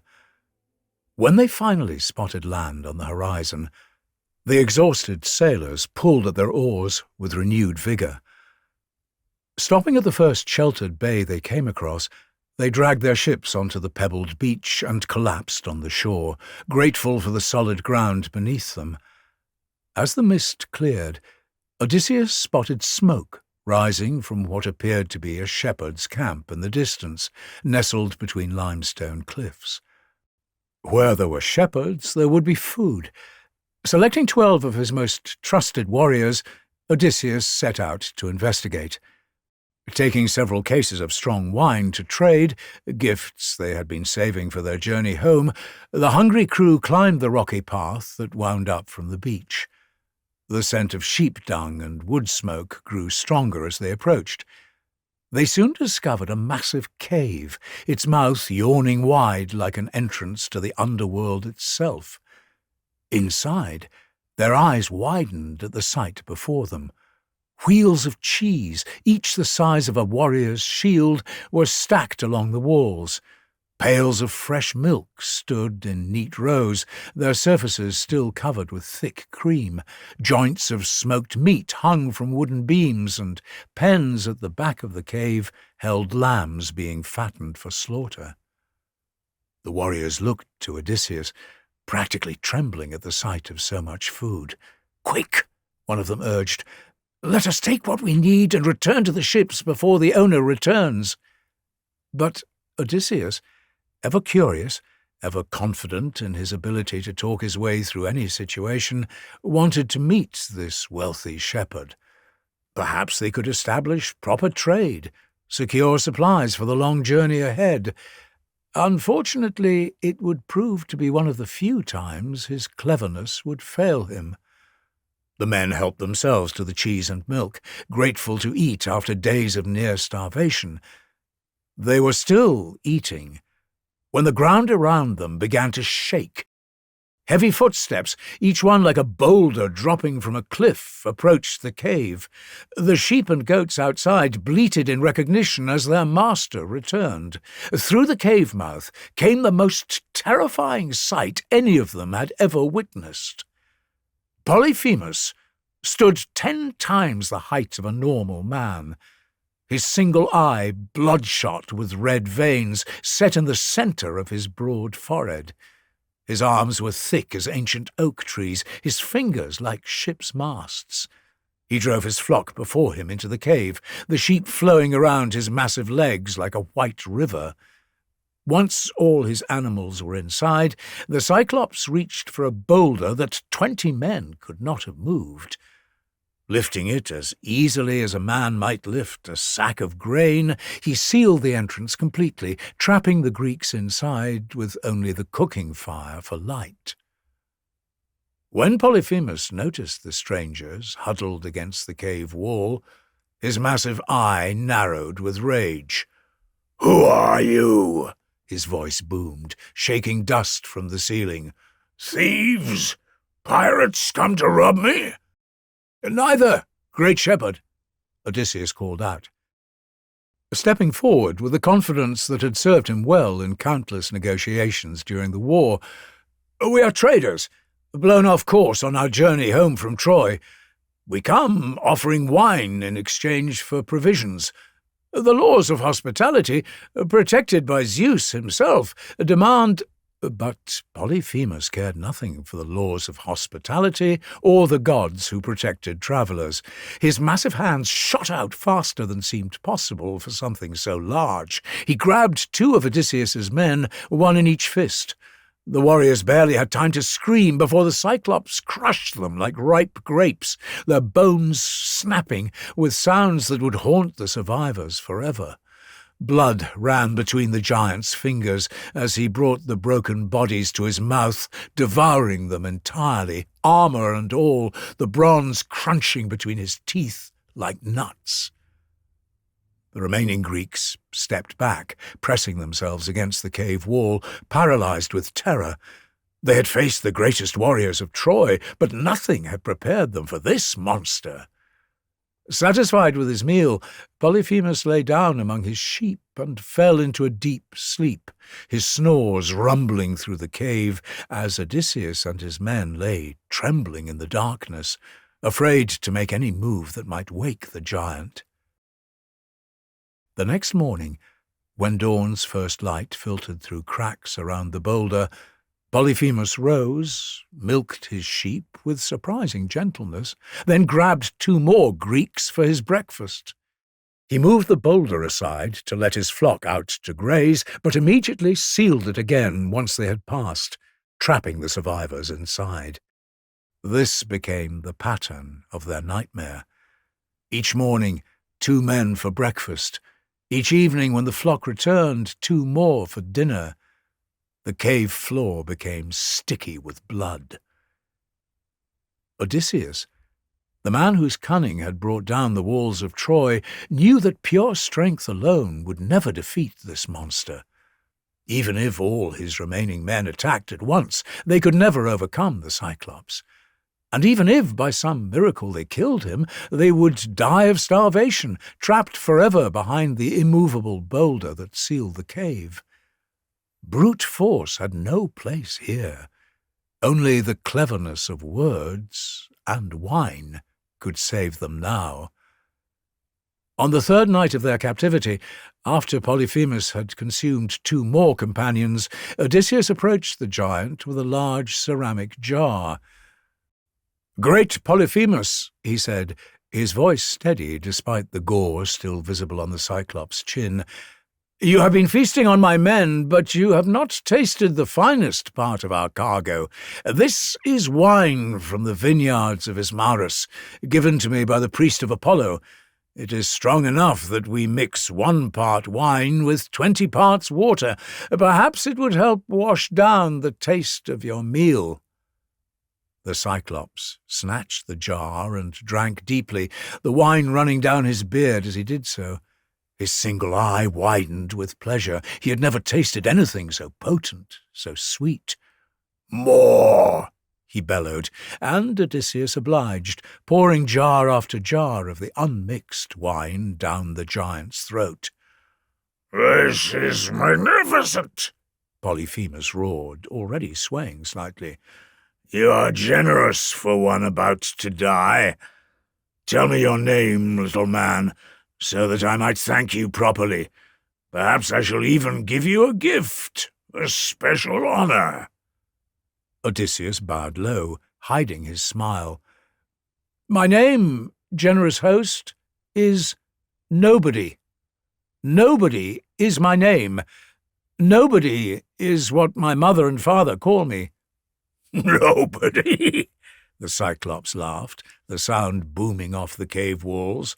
"Well then, nobody, your gift is this. I shall eat nobody last of all your companions first, then nobody." He found this tremendously funny, laughing until tears ran from his great eye. The wine had done its work well. Soon the giant collapsed backwards among his sheep, unconscious, the liquid dribbling from his open mouth. Now Odysseus revealed the second part of his plan. Earlier he had found an enormous olive-wood staff in the cave, as long as a ship's mast and thicker than a man could embrace. It was the Cyclops' walking stick, left behind that morning. Working quickly but quietly, Odysseus and 4 of his strongest men sharpened one end to a vicious point, then hardened it in the coals of the fire until the tip glowed red-hot. "Remember," Odysseus whispered to his men as they lifted the massive stake, "we blind him, but do not kill him. Dead, he is a mountain of flesh blocking our escape. Alive and blind, he is our key to freedom." They positioned themselves, the stake balanced on their shoulders like a battering ram. At Odysseus's signal, they charged forward and drove the burning point deep into the Cyclops' single eye. The sound was like a blacksmith plunging hot metal into water, a horrible hissing and bubbling. The stench of burning flesh filled the cave. Polyphemus woke with a scream that seemed to split the very rocks, a sound so terrible that the Greeks nearly dropped the stake in their terror. Blood and fluid poured from the ruined eye as the giant clawed at his face, trying to pull out the weapon that had destroyed his sight. His agonized roaring was so loud that Cyclopses from all across the island came running, gathering outside the sealed cave. "Polyphemus!" they called through the boulder. "What troubles you, brother? Is someone stealing your sheep? Is someone trying to kill you?" From inside came the pain-maddened reply, "Nobody! Nobody is killing me! Nobody has blinded me!" The Cyclopses outside exchanged puzzled looks. "If nobody is hurting you," one called back, "then this must be a sickness sent by Zeus. There is nothing we can do for divine ailments. Pray to your father Poseidon for relief." And with that they wandered away, leaving Polyphemus alone in his agony. Odysseus's trick had worked perfectly. But while the giant was now blind, groping around the cave with his massive hands, trying to catch his tormentors, there was still the problem of escape. The boulder remained immovable to mortal men, and Polyphemus, despite his blindness, would have to move it in the morning to let his flock out to graze. That night, as the Cyclops moaned and cursed in the darkness, Odysseus executed the final part of his plan. Using strips torn from the clothing of their dead companions, he and his men quietly tied themselves to the undersides of the largest rams in the flock. They bound themselves tightly beneath the woolly bellies, their fingers groping deep into the fleece. When dawn came, Polyphemus, still weeping blood from his destroyed eye, felt his way to the boulder. He was no fool, even in his pain. He knew the humans would try to escape with his flock. Standing in the entrance, he carefully ran his hands over the back and sides of each sheep as it passed, checking for riders. But he never thought to feel beneath them, never imagined that men would have the strength to cling to the undersides of his rams. One by one, the sheep carried the Greeks to freedom. Odysseus went last, tied beneath the largest ram, Polyphemus's favourite. Once clear of the cave, the men cut themselves free and ran for the beach, driving a good portion of the flock before them as payment for their suffering. They loaded the sheep onto their ships and pushed off from that cursed shore as quickly as their oars could take them. They should have sailed away, in silence. They should have vanished beyond the horizon without a word, but Odysseus, the hero of Troy, could not resist one final boast. As their ships pulled away from the island, he stood at the stern and shouted back at the beach, "Cyclops, you fool! Did you think the men you trapped were helpless prey? You brought this on yourself. You dared to devour guests under your own roof, and now the gods have given you what you deserve." But this was not enough for Odysseus. As Polyphemus roared in rage, the hero called out again, "If anyone asks who blinded you, who bested you with cleverness and courage, tell them it was not nobody. It was Odysseus, son of Laertes, sacker of cities, hero of Troy. It is Odysseus of Ithaca who has defeated you."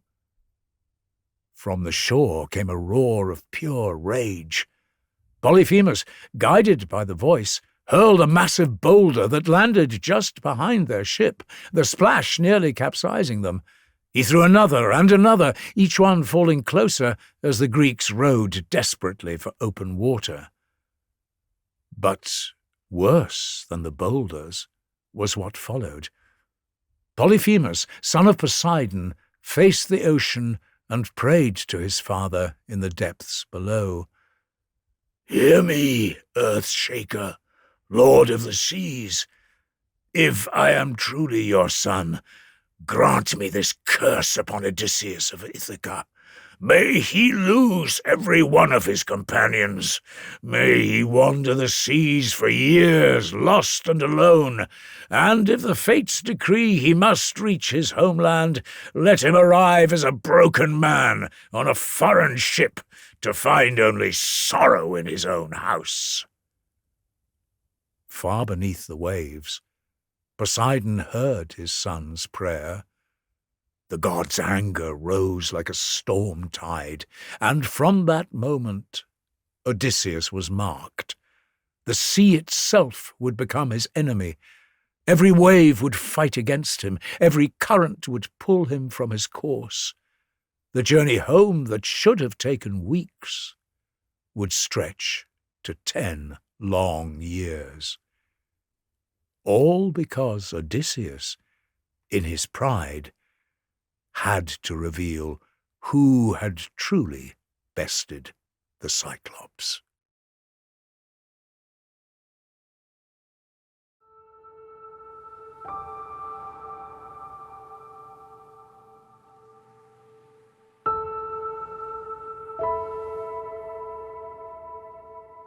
Part 8. Aeolus and the Laestrygonians.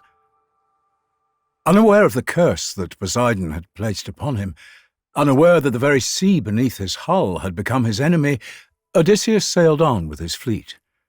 After days of rowing through calm waters that seemed almost suspiciously peaceful, they spotted something extraordinary on the horizon, an island that seemed to float above the waves. This was Aeolia, the floating kingdom of Aeolus, keeper of the winds.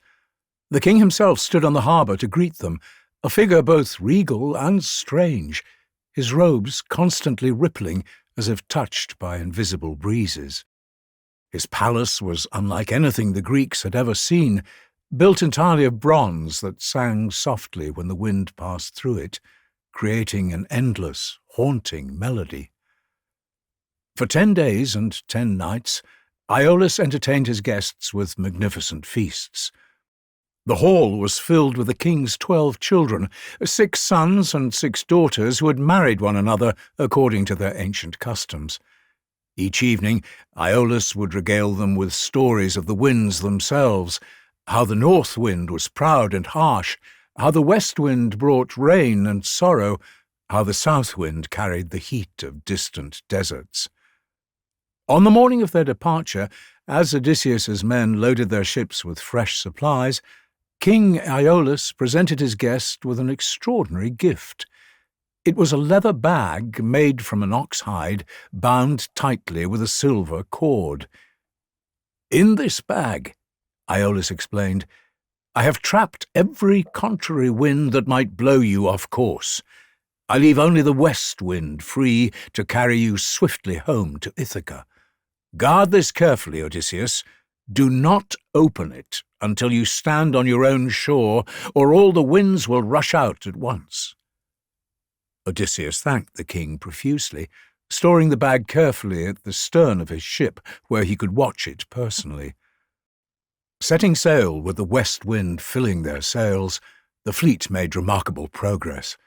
For 9 days and nights, Odysseus did not sleep, his hand constantly on the steering oar, his eyes fixed on the horizon.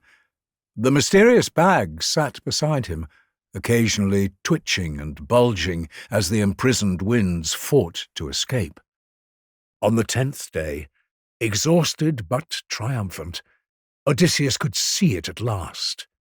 Ithaca. His homeland rose from the sea, its familiar mountains sharp against the sky. They were so close that he could hear dogs barking on the shore. Finally, overcome by exhaustion, convinced that safety was assured, Odysseus allowed his eyes to close. It was the moment his crew had been waiting for. For 10 days they had watched their captain guard that leather bag, never letting anyone near it. They had whispered among themselves during the night watches, convinced that Aeolus had filled it with gold and silver, treasures that Odysseus planned to keep for himself, while they, who had suffered equally at Troy, would receive nothing. "Look at him," muttered one sailor to another as they crept towards the stern. "He returns home with wealth, while we have only scars to show our families." "We deserve our share," agreed another, reaching for the silver cord. "Just a handful of gold each. Surely he won't miss that." The moment they loosened the cord, disaster struck. The bag erupted like a volcano, all the imprisoned winds bursting forth at once in a screaming gale that sent men tumbling across the deck. The north wind and the south wind fought each other in violent spirals. The east wind slammed into the west wind. The storm seized their ships and tossed them violently, masts snapping, sails tearing to rags. Men clung to whatever they could find as the fleet was hurled backwards across the sea, away from Ithaca, away from home, spinning helplessly in the tempest. Odysseus woke to find himself being dragged across the deck by the tempest. Through the spray and chaos, he saw Ithaca disappearing into the distance, becoming smaller and smaller until it vanished entirely.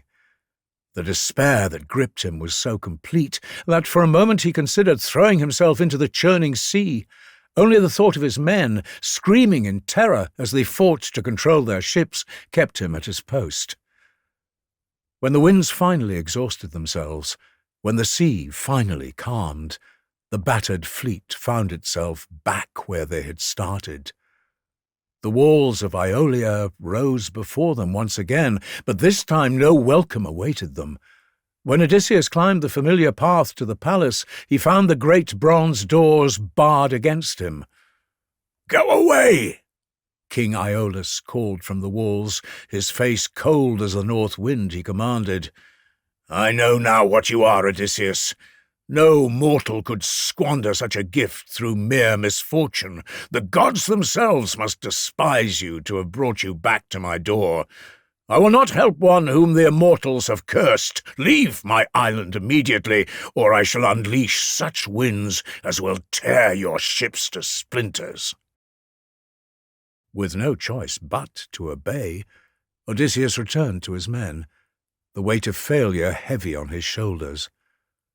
They sailed away from Aeolia in silence, rowing when the wind failed them, each stroke of the oars feeling like a condemnation. Still unaware that it was Poseidon himself who orchestrated their misfortunes, they pressed on through waters that grew stranger with each passing day. After 6 days of hard rowing, with their water running low and the men grumbling about their captain's leadership, they spotted land once more. It was a harbour unlike any they had seen before, perfectly circular, surrounded by tall cliffs that rose like walls on every side. The entrance was so narrow that the ships had to enter in single file. Inside, the harbour was eerily calm, the water completely still. It seemed safe, protected, a perfect place to rest and resupply. 11 of the 12 ships entered the harbour, tying up alongside each other in the still water. But Odysseus, made cautious by the recent disasters, kept his own ship outside, mooring it to a rock near the harbour's mouth, where he could make a quick escape if needed. He selected 3 of his most reliable scouts, men who had served him well at Troy, and sent them inland to learn about the inhabitants and perhaps trade for supplies. The scouts climbed the cliff path eagerly, glad to stretch their legs after days at sea. At the top, they found themselves on a broad plain with a road that led towards smoke rising in the distance. The first person they encountered was a young woman, tall and strong, carrying a water jar on her shoulder. She seemed friendly enough, smiling at their greeting and pointing them toward the town when they asked, but there was something unsettling about her size. She stood a full head taller than the tallest of them, and her arms were as thick as a man's thigh. Following her directions, they entered what they thought was a town, but quickly realized was something far more terrifying. The buildings were enormous, the doorways so high that the Greeks had to crane their necks to see the tops. And then they saw the inhabitants, giants, true giants, each one larger than any being they had seen before. The scouts ran, but they had been seen. The alarm went up, a horrible bellowing that echoed across the plain. The giants, the Laestrygonians, as they were known, came pouring out of their houses, hundreds of them, men and women alike, all massive, all hungry, for these were not just giants, but cannibals, and they had not tasted human flesh in many months. The 3 scouts sprinted back toward the cliffs, but only one made it. The other 2 were caught, their screams cut short as the giants grabbed them and bit through their armour as easily as biting through bread. The surviving scout tumbled down the cliff path, screaming warnings to the fleet below. But it was too late. The Laestrygonians had reached the cliff tops. Looking down at the trapped ships in the harbour, they saw a feast laid out before them. The giants began tearing huge chunks of rock from the cliff tops, boulders the size of ox carts, and hurling them down at the Greek ships below. The harbour that had seemed like such perfect protection now sealed their fate. The ships had nowhere to manoeuvre, packed together as they were in the narrow space. The first boulder struck a ship head-on, breaking it in half, men spilling into the water. Another boulder, then another, came crashing down. The giants' aim was deadly accurate, generations of this exact hunting method having made them expert marksmen.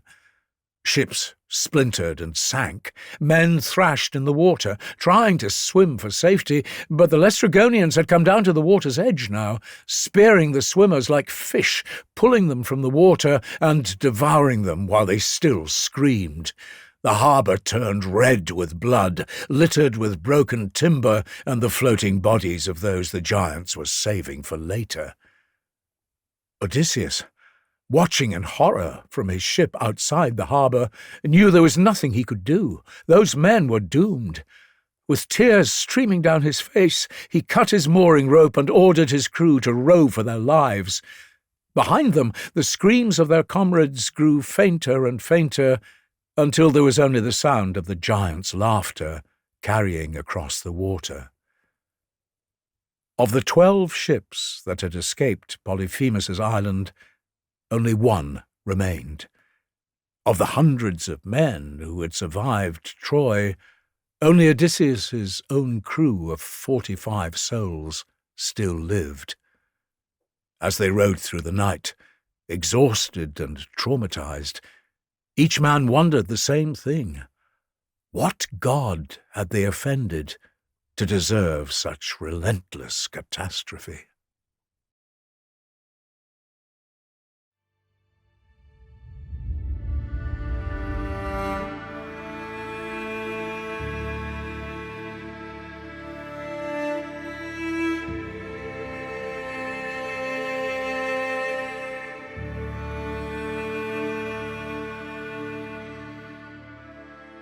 Part 9.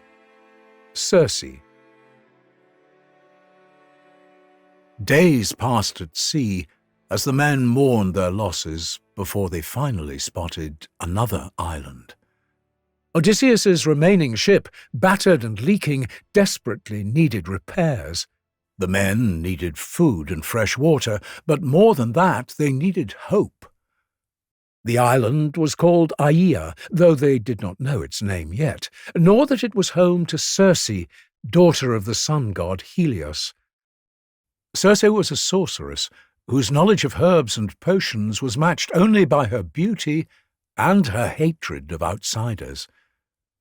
Odysseus divided his remaining men into two groups. Half would stay with him to guard the ship and set up camp on the beach. The other group would explore inland and search for inhabitants. The men drew lots to see who would go, many of them trembling as they reached into the helmet, praying they would be allowed to stay with the ship. The unlucky group, 22 men led by Odysseus's trusted lieutenant, Eurylochus, set off inland with heavy hearts. They followed a path that wound through the forest between ancient oaks and pines. The further they walked, the stranger things became. They began to see animals watching them from between the trees, but these were not the deer or rabbits one might expect.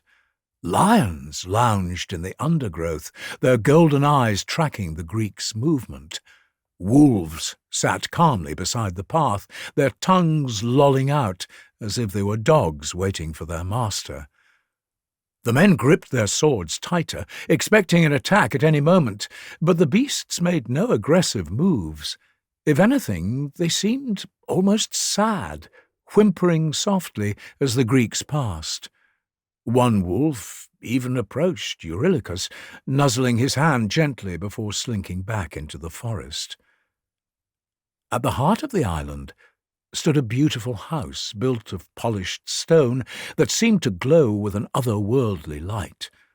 The walls were perfectly smooth, without seam or mortar, as if the entire structure had been carved from a single enormous rock. From within came the sound of singing, a woman's voice, so lovely that the men stopped in their tracks, enchanted by the melody.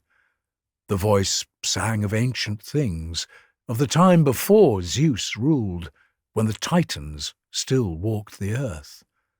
The doors of the house stood open, and through them wafted the most incredible smells: roasting meat, fresh bread, wine spiced with cinnamon and honey. The men's stomachs, empty for days except for ship's rations, rumbled with desire. After a brief discussion, they called out a greeting. The singing stopped, and a woman appeared in the doorway. She was beautiful beyond description, tall and graceful, with dark hair that fell to her waist. She wore robes of silk that shifted and shimmered as she moved. This was Circe, though she introduced herself simply as the Lady of the Island. "Travellers!" she exclaimed, her voice warm with welcome. "How wonderful to have guests! You look exhausted and hungry. Please come inside. I have just prepared a feast, as if the fates themselves told me to expect company." All 22 men followed her eagerly inside. Only Eurylochus held back, some instinct warning him against trusting this mysterious woman. Perhaps it was the way the lions and wolves had behaved, or perhaps it was simply that they had encountered too many disasters to trust easy hospitality. He hid himself behind a pillar where he could peer through a window and watch what transpired within. The interior of the house was even more magnificent than the exterior. Furniture of silver and gold sat between tapestries that depicted the deeds of gods and heroes. Circe seated the men on beautiful chairs and benches, clapping her hands to summon previously unseen servants who brought plate after plate of food. There was barley meal mixed with cheese and honey, and strong wine in polished cups. The men ate ravenously, laughing and joking for the first time in weeks. But Eurylochus, watching from his hiding place, saw what the others did not. he saw Circe moving behind the feasting men, pulling a small vial from her robes and letting drops of clear liquid fall into each cup of wine. He saw her lips moving in a chant, though he could not hear the words over the men's cheerful conversation. And he saw her draw a long wand of polished wood from her sleeve, holding it ready. The effect was almost immediate. The men's eyelids began to droop. One by one they slumped forward, cups falling to the floor. Within moments, all 22 were unconscious, sprawled across the beautiful furniture where they had fallen. Circe stood among them, her beautiful face now wearing a cold smile. She raised her wand and spoke words in a language older than Greek, older perhaps than human speech itself. The air shimmered with power, and the sleeping men began to change. Their faces elongated into snouts. Their hands and feet hardened into hooves. Coarse bristles sprouted from their skin. Their armor fell away from bodies that were reshaping themselves into something no longer human. Within minutes, where 22 Greek warriors had sat, there were now 22 pigs, squealing in confusion and terror. But here was the cruelest part of Circe's magic.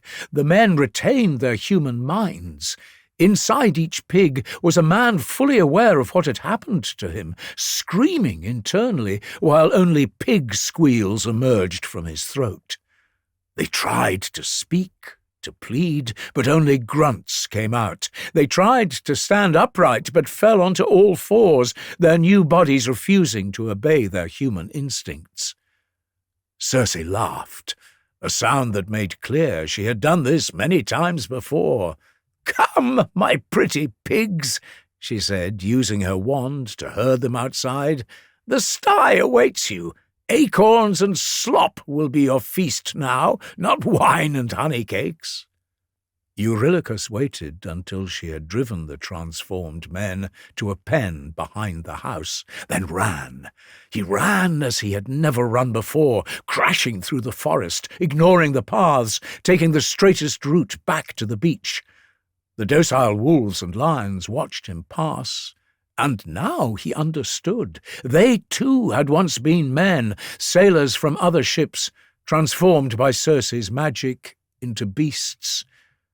He burst onto the beach just as the sun was setting, falling to his knees before Odysseus, gasping out the terrible tale between ragged breaths. The men who had remained with the ship listened in horror, many of them weeping for their transformed comrades. Odysseus listened to every word. When Eurylochus finished, the captain stood and buckled on his sword. "Where are you going?"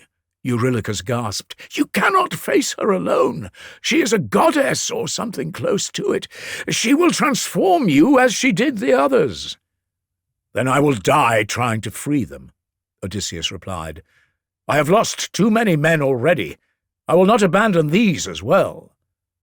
He set off through the darkening forest, following the path Eurylochus had described, but he had not gone far when a young man stepped out from behind a tree. The stranger was beautiful beyond mortal standards, with golden hair and winged sandals, carrying a staff entwined with serpents. Odysseus recognized him immediately and fell to his knees. This was Hermes, messenger of the gods. "Rise, Odysseus," Hermes said, his voice carrying amusement. "You show more wisdom in recognizing me than in walking alone to face Circe. Still, your courage has earned you aid. The witch's magic is powerful, but not insurmountable." The god reached into his travelling pouch and withdrew a plant with a black root and white flower. "This is moly," he exclaimed, "sacred to the gods and fatal for mortals who pluck it from the earth, but I give it to you freely. Eat it now, and Circe's potions will have no power over you." Odysseus took the herb gratefully, chewing the bitter root as Hermes instructed. When she strikes you with her wand and sees her magic fail, the god continued, she will be afraid. Rush at her with your sword drawn as if to kill her. She will beg for mercy and invite you to her bed. Do not refuse, for she can help you free your men and aid your journey home. But first make her swear by the river Styx to do you no harm and to restore your men, or she will rob you of your strength and manhood when you are most vulnerable. With that final warning, Hermes vanished as suddenly as he had appeared, leaving Odysseus to continue on alone. When he reached Circe's glowing house, he called out, as his men had done. The sorceress appeared, even more beautiful in the moonlight, clearly pleased to have another visitor so soon. "Welcome, stranger," she began. "Your friends are resting comfortably. Won't you join them for dinner?" She led him inside, serving him the same meal she had given his men. Odysseus ate heartily, showing no suspicion, even drinking the wine he knew to be poisoned. Circe watched him closely, barely concealing her eagerness. When he had drained his cup, she pulled out her wand with a triumphant smile. "Now, pig, to the sty with your friends." She struck him with the wand, speaking the words of transformation. Nothing happened. Odysseus stood slowly, drawing his sword and pressing its point against Circe's pale throat. The goddess's eyes widened in genuine shock. Never before had her magic failed.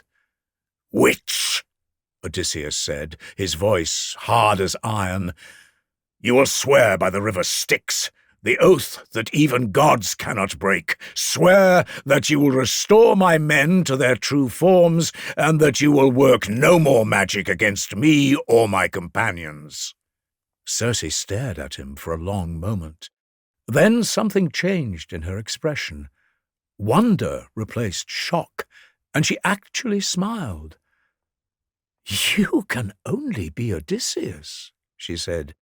"Hermes told me long ago that a man would come who could resist my magic, and that his name would be Odysseus of Ithaca." She moved closer, despite the sword still pointed at her throat. "Come," she said, her voice suddenly warm and inviting. "Put away your weapon and let us go to my bed. Let us learn to trust each other as only lovers can do." "Not until you swear the oath," Odysseus replied, keeping his blade steady. "I know what you do to men when they are vulnerable."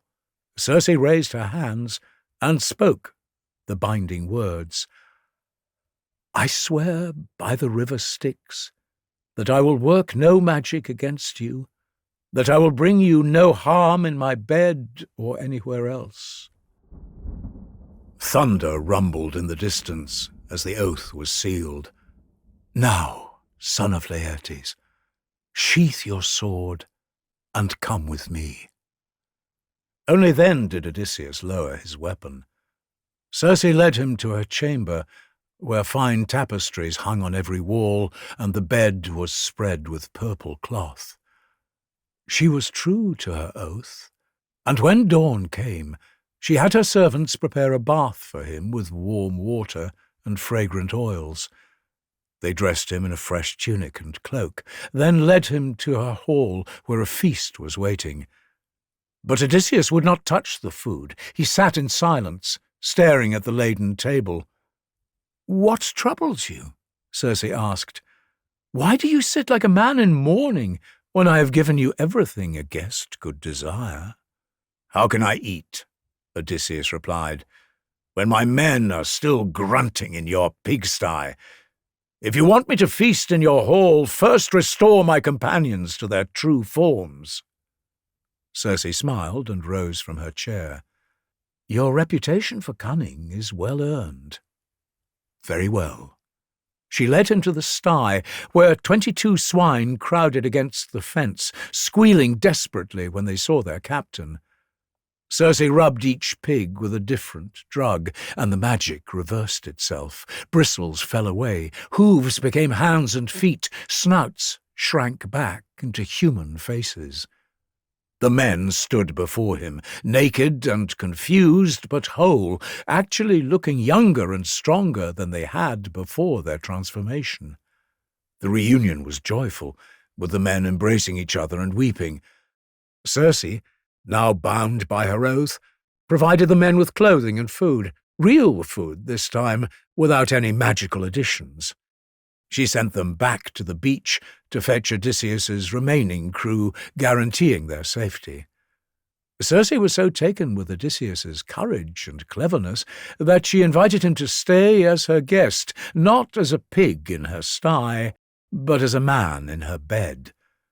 For a full year they remained on Aea, recovering from their traumas, eating Circe's magnificent food, drinking her wine, and growing strong again. Odysseus spent his nights with the goddess, and from their union would eventually come a son, Telegonus, though Odysseus would not learn of his existence for many years. But as the year turned, the men grew restless. They had families waiting in Ithaca, wives and children who thought them dead. Finally, Odysseus too felt the pull of home and told Circe he must leave. The goddess was sad, but not surprised. "I knew this day would come," she said. "But Odysseus, your journey home will not be easy.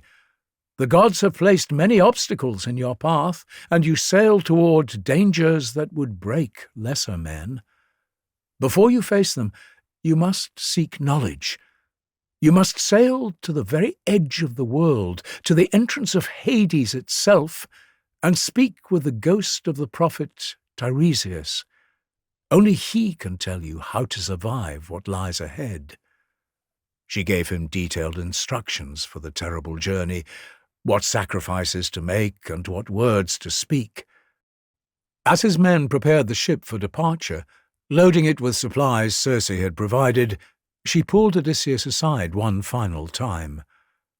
"Remember, hero," she said, touching his face gently, "the sea itself is your enemy, though you do not yet know why. Every wave hides a danger, every calm conceals a storm. Trust nothing, question everything, and perhaps, just perhaps, you will see Ithaca again." As their black ship sailed away from Aea, Odysseus stood at the stern, watching the island fade into the distance. But not all his men were aboard. In the rush of departure, no one had noticed that Elpino, the youngest of the crew, was missing.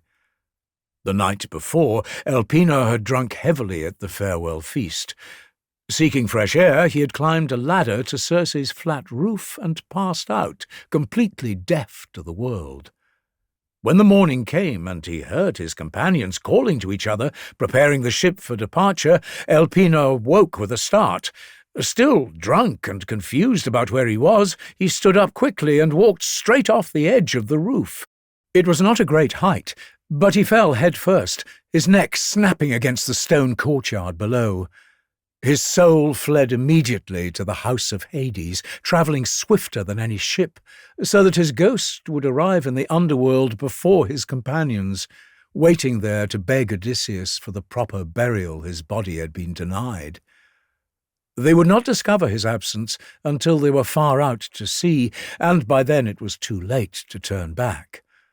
The men wept for their lost companion, another life claimed by this cursed journey, but they could only sail forward, preparing themselves for the descent to the very edge of the world that Circe had described. Part 10. The Underworld.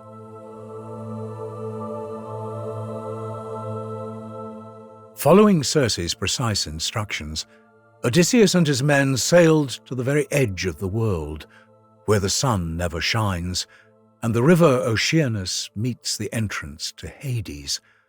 The water here was black as tar, and a thick mist clung to everything, so dense that they could barely see the prow of their own ship.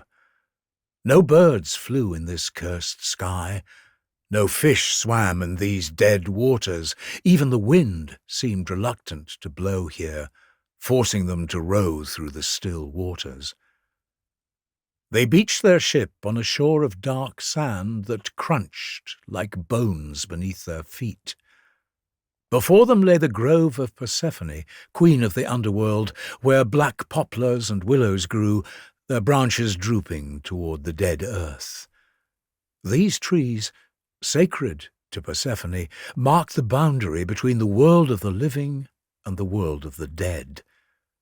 Beyond the grove, exactly as Circe had described, they found the place where two rivers of the underworld converged: Pyriphlegethon, the river of fire, and Cocytus, the river of lamentation, both flowing into Acheron, the river of woe. At this meeting point of the infernal rivers, Odysseus ordered his men to dig a pit. His hands shook slightly as he performed the rituals Circe had taught him. First, he poured libations around the pit, honey mixed with milk, then sweet wine, and finally clear water, sprinkling white barley over it all. Then came the blood sacrifice. 2 sheep, a black ram and a black ewe, were brought forward.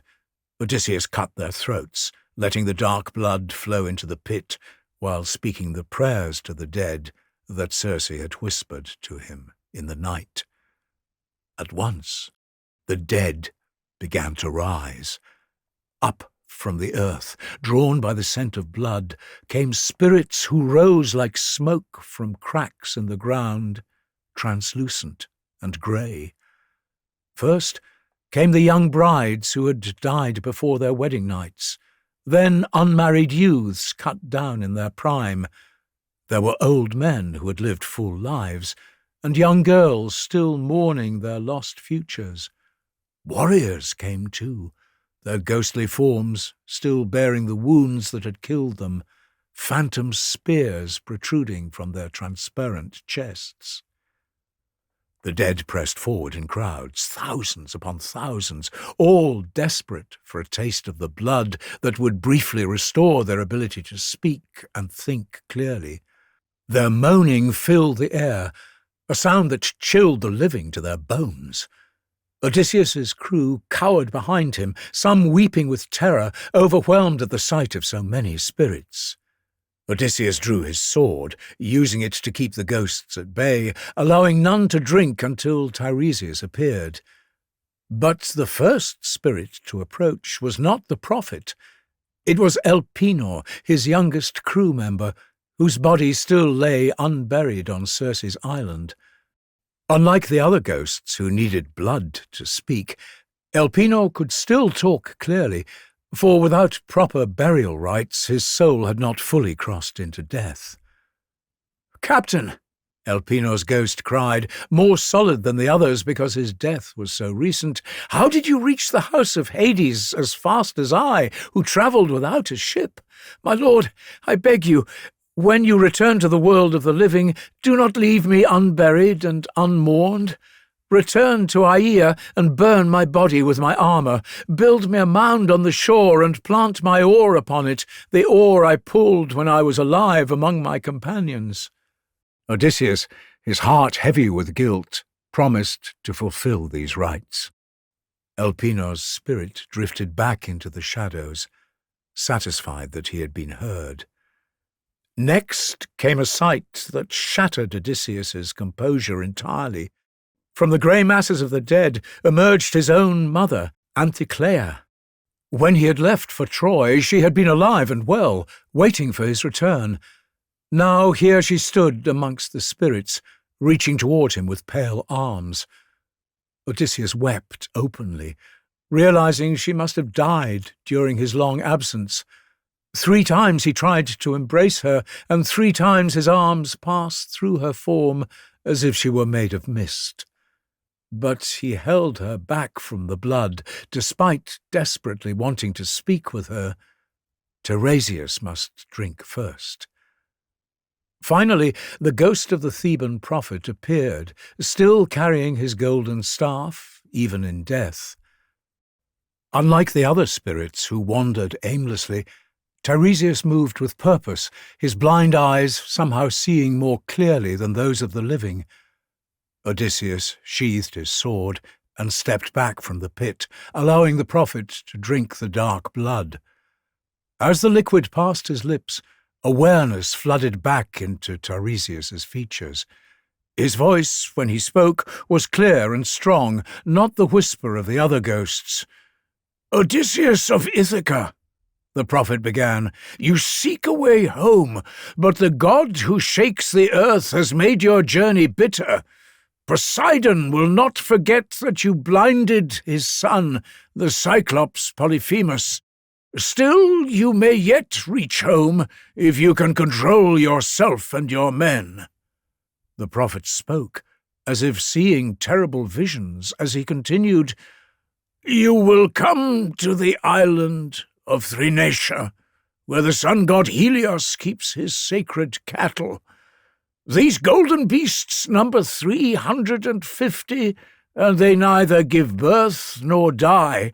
If you harm even one of them, I foresee destruction for your ship and all your crew. You alone might survive, but you would return home on a foreign ship, broken and alone, to find trouble in your own house, arrogant men consuming your wealth and courting your wife." Odysseus listened intently as Tiresias described the trials that lay ahead, and when the prophet finally finished speaking and withdrew, Odysseus finally allowed his mother to approach the blood. As she drank, recognition dawned in her ghostly features. "My son," she said, tears forming in her eyes, "how are you down here in this darkness while still alive? Have you been wandering all these years since Troy? Have you not yet reached Ithaca or seen your wife or son?" Through his own tears, Odysseus told her of his trials. In return, she gave him news of home. His wife Penelope still waited, though she wept each night. His son Telemachus, just a baby when he left, was now grown to manhood. His father, old Laertes, had withdrawn from the palace to live like a peasant on his farm, grieving for his lost son. As for herself, she had died not of illness, but of longing, her heart broken by Odysseus's absence. Odysseus tried to embrace his mother, to feel her warmth one final time, but she slipped through his arms like smoke. "We are ghosts, my son, nothing more," she explained sadly. "Return to the living, and to your wife, who waits for you." After his mother withdrew, many other spirits came forward to drink. Odysseus saw queens and princesses of old, alongside heroes from ancient times. Then came a procession that filled him with both joy and sorrow, the ghosts of his comrades from Troy. First was Agamemnon, the great king who had led the Greek forces. He wept as he told Odysseus of his murder at the hands of his own wife, Clytemnestra, and her lover, struck down on the very day he returned home from war. "Trust no woman completely," the dead king warned bitterly, "though your Penelope was always wise and faithful." Then came Achilles, the greatest warrior who ever lived, still magnificent, even as a spirit. After drinking the blood, he recognized Odysseus immediately. "Achilles," Odysseus said warmly, "you had everything in life, fame, honor, and the respect of every Greek warrior. And look, even now you're a king amongst the spirits. Surely death is not so terrible for you." "Do not try to console me about death," Achilles replied bitterly. "I would rather be alive as the lowest slave to the poorest master than rule as king over the dead." The great warrior, who had chosen glory and death over a long but quiet life, now saw that choice had been wrong. Nothing in death was worth the simplest pleasures of being alive.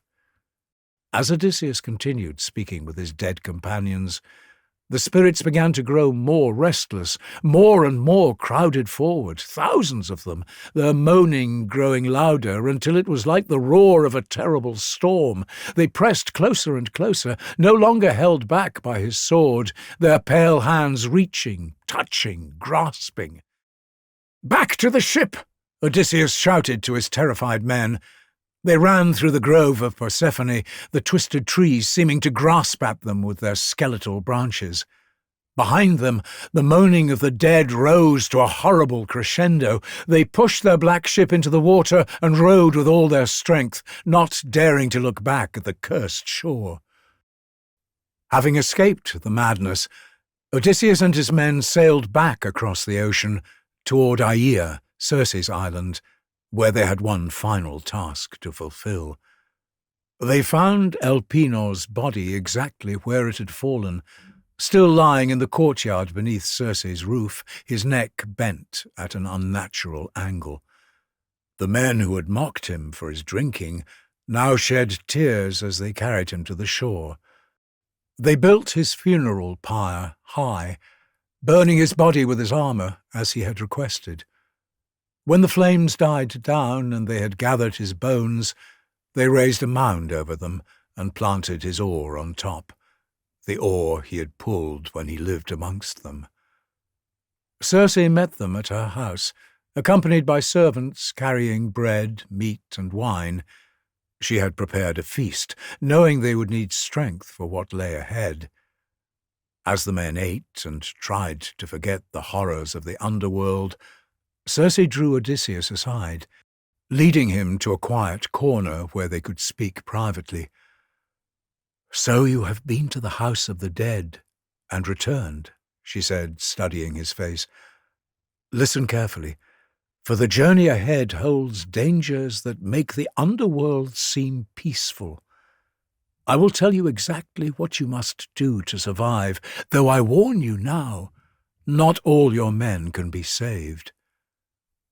Through the night, as his exhausted crew slept, Circe detailed every horror that awaited them. She spoke of creatures and monsters, of impossible choices, where men would die no matter what path he chose. She taught him strategies and secrets, and when the next day came, she helped them load their ship with provisions. As they prepared to depart, Circe stood on the shore, her dark hair bound up for the morning breeze. "Remember everything I have told you," she called to Odysseus. "Trust nothing in the sea ahead, for Poseidon's rage follows you still." Then she sent a favourable wind to fill their black sail, the last gift she would ever give them.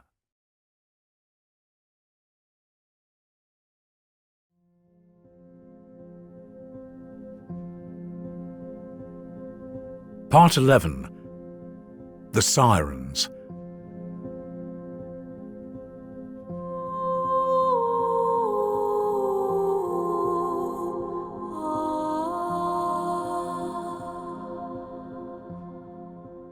They had been sailing for half a day when the wind that Circe had sent suddenly died. The sail hung slack, and the sea became perfectly still, not a ripple disturbing its surface. The men looked at each other uneasily. Such sudden calms were never natural, always the work of gods or monsters. Then they heard it, carried across the water, though there was no wind to bear it, singing. It started faintly, like voices from a distant shore, but grew clearer with each stroke of their oars. The melody was unlike anything mortal musicians could create, each note so perfect it made them forget everything else. Odysseus knew immediately what they faced. "The Sirens," he said to his crew, and several men went pale. Every sailor had heard tales of these creatures, though none had ever returned to describe them.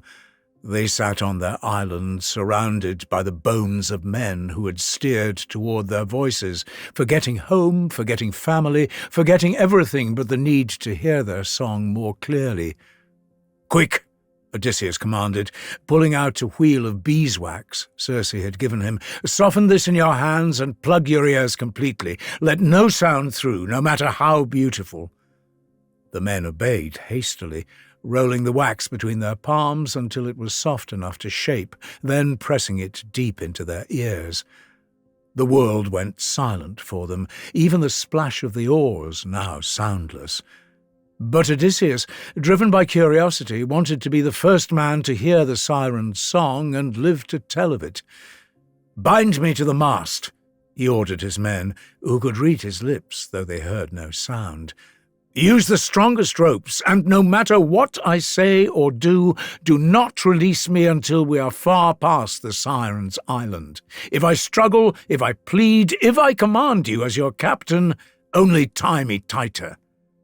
They wrapped the rough rope around him and the mast, binding his arms to his sides, securing his legs so he could not move. Perimedes and Eurylochus, his most trusted men, stood guard beside him with more rope ready. As they rowed closer, the singing grew louder, and Odysseus finally heard the words clearly. "Odysseus, great Odysseus, clever king of Ithaca's shore, come and hear the truths that no man has heard before. Come closer, famed Odysseus, honoured by the gods above. We sing of war and wisdom, of glory and of love. All the secrets Troy concealed, all the mysteries of fate, rest here upon our island. Come, before it grows too late."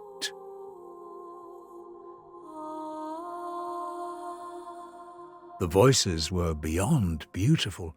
They promised knowledge, understanding, answers to every question he had ever asked. They knew his name, his deeds, his deepest desires. Odysseus felt his mind clouding. He had to get closer, had to hear more. He struggled against the ropes, the coarse fibres cutting into his skin as he fought. "Release me!" he shouted at his men, but they rowed on, their faces set with determination, hearing nothing. He pleaded, he commanded, he threatened them with death for disobeying their captain. Perimedes and Eurylochus simply stepped forward and added more rope, binding him so tightly he could barely breathe. The song continued, each verse more enticing than the last. The Sirens sang of his cleverness at Troy, of the wooden horse that had ended the war. They sang of his future glory, of secrets only the gods knew. Tears streamed down Odysseus's face as he struggled, his wrists bleeding where the rope cut into them, his voice growing hoarse from shouting commands no one could hear. But gradually, impossibly, the island began to fall behind them. The song grew fainter, though Odysseus strained to hear every last note. Finally, when the island had vanished completely over the horizon and the men could see their captain had stopped struggling, they removed the wax from their ears and untied him. Odysseus collapsed to the deck, shaking. His throat was raw, his wrists and arms marked with rope burns. But he had heard the Sirens' song and survived, the first mortal ever to do so. What he did not know was that he would also be the last. For on their island the Sirens had fallen silent. An ancient prophecy had declared that if any mortal resisted their song, they must die. As his ship disappeared into the distance, the creatures threw themselves into the sea, their bodies washing up on the shore to join the bones of their countless victims.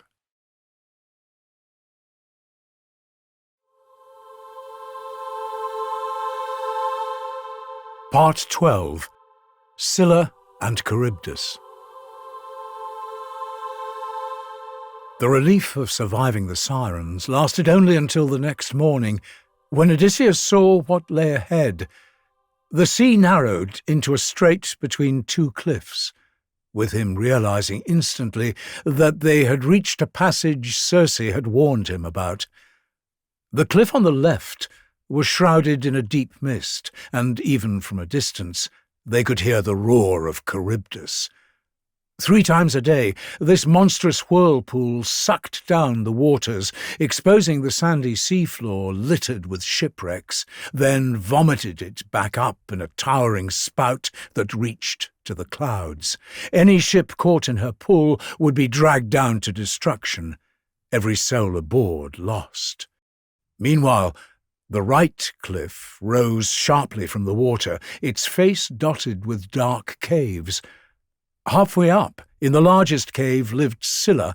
Circe had described her in horrible detail, 6 heads on 6 long necks, each mouth filled with triple rows of teeth.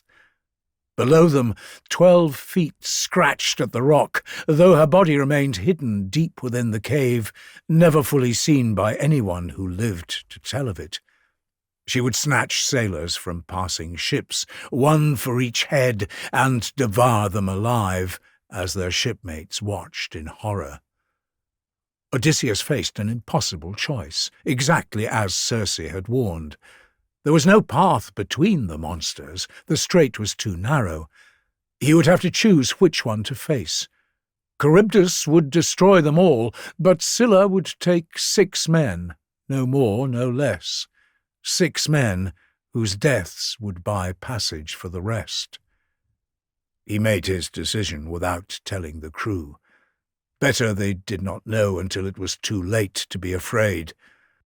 "Row toward the right cliff," he commanded, his voice steady though his heart was breaking. "Stay as far from the whirlpool as possible, but keep rowing no matter what happens." As they entered the strait, Charybdis began to suck down the sea.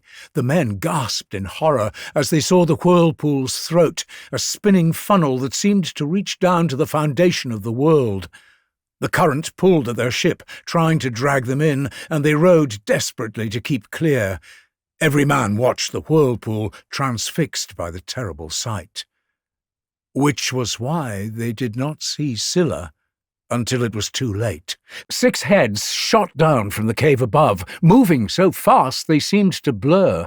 Each grabbed a man from his rowing bench, lifting him high into the air. The victims had time for just one scream, calling out to Odysseus, their arms reaching toward him even as their heads retracted back towards the cave. The sound that followed was worse than their screams. The cracking of bones, the tearing of flesh as Scylla devoured them.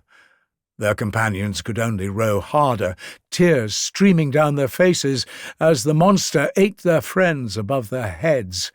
Blood dripped down onto the deck, yet still they rowed, because to stop was to mean instant death. When they finally cleared the strait, emerging into open water, the men collapsed over their oars, sobbing. 6 more companions gone, their deaths necessary for the survival of the rest. Odysseus stood at the helm. He had made the choice, Circe advised, the only choice that left any of them alive. But the faces of the 6 men Scylla had taken would haunt him forever. Storm clouds were already gathering on the horizon, black and ominous. The men had no time to mourn properly. They had to find shelter, and soon enough they spotted an island ahead. Thrinacia, the land of the sun.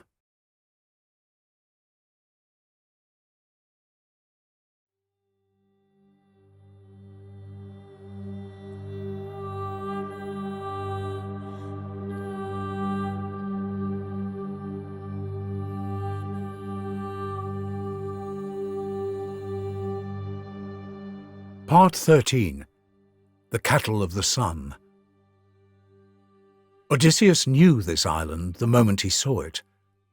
The prophecy of Tiresias rang in his ears, the ghost's warning clear as day, "Touch not the cattle of Helios, or all your men will perish." He wanted to sail past, to avoid the danger entirely, But his crew was exhausted, traumatized, pushed beyond endurance. "Please, Captain," Eurylochus spoke for all of them, "we need rest. We need to mourn our dead. Just one night on shore, and we'll sail at dawn."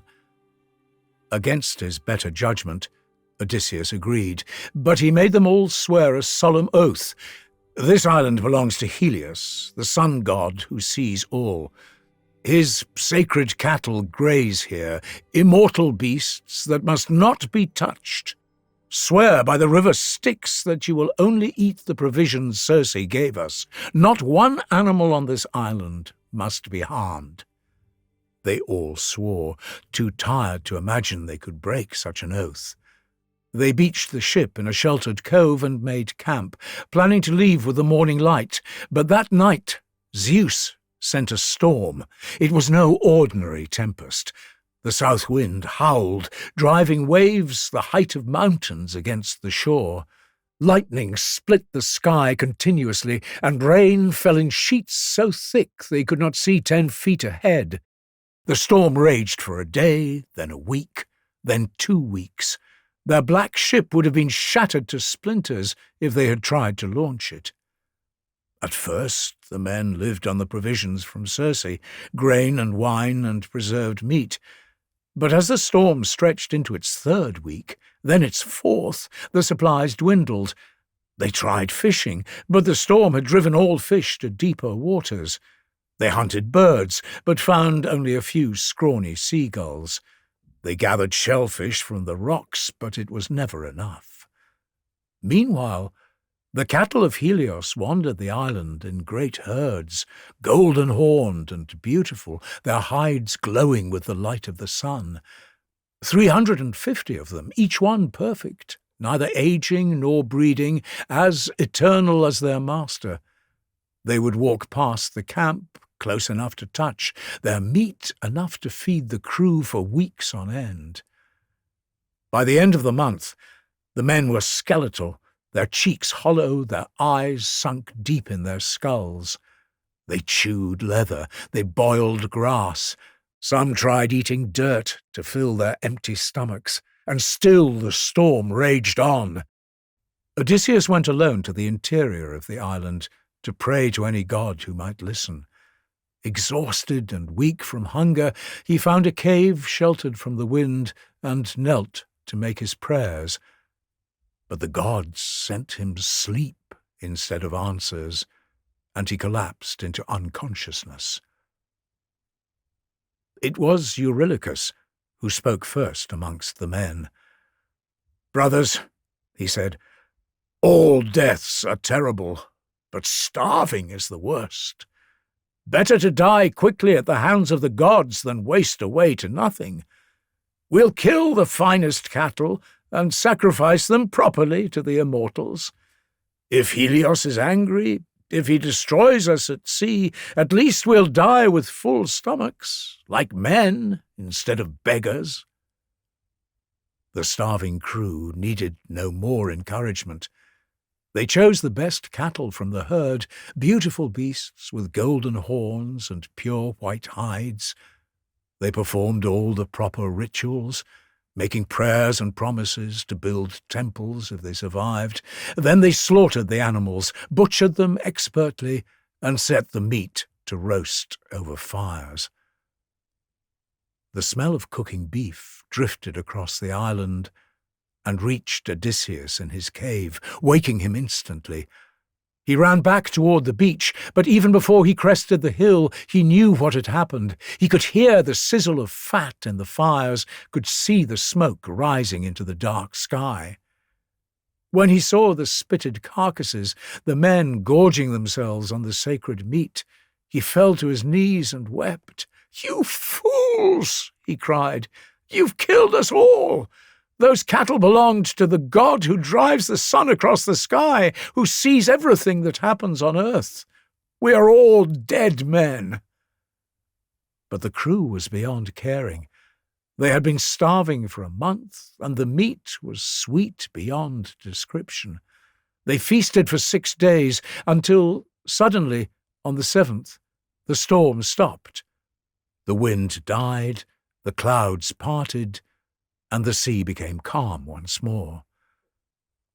Even as they loaded their ship, strange omens appeared. The cattle hides crawled along the ground, as if alive. The meat on the spits began to bellow like living beasts, but the men were desperate to leave, to escape before even worse happened. They had barely cleared the island when Helios made his complaint to Zeus.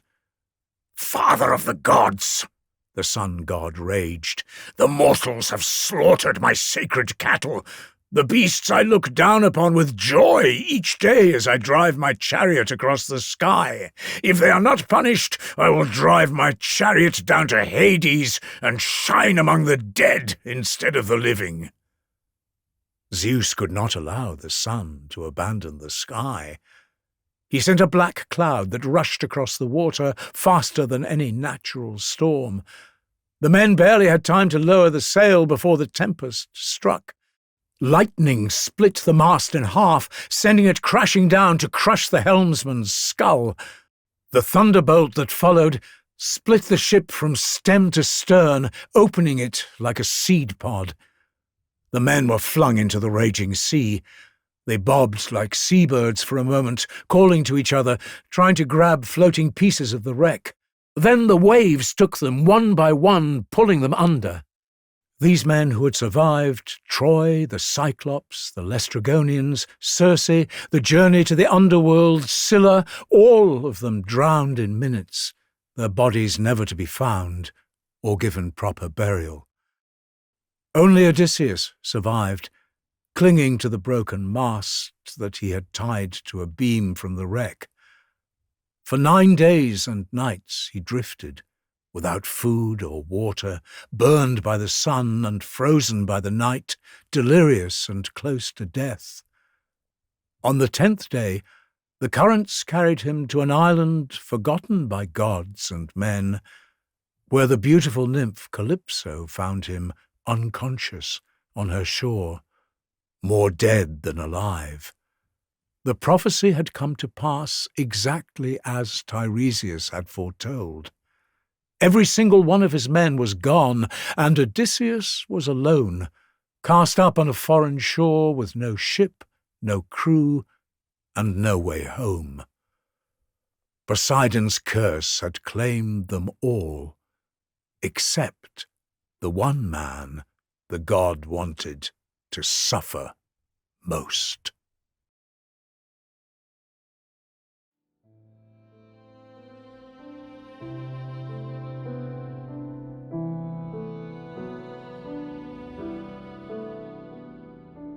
Part 14. The Journey Home.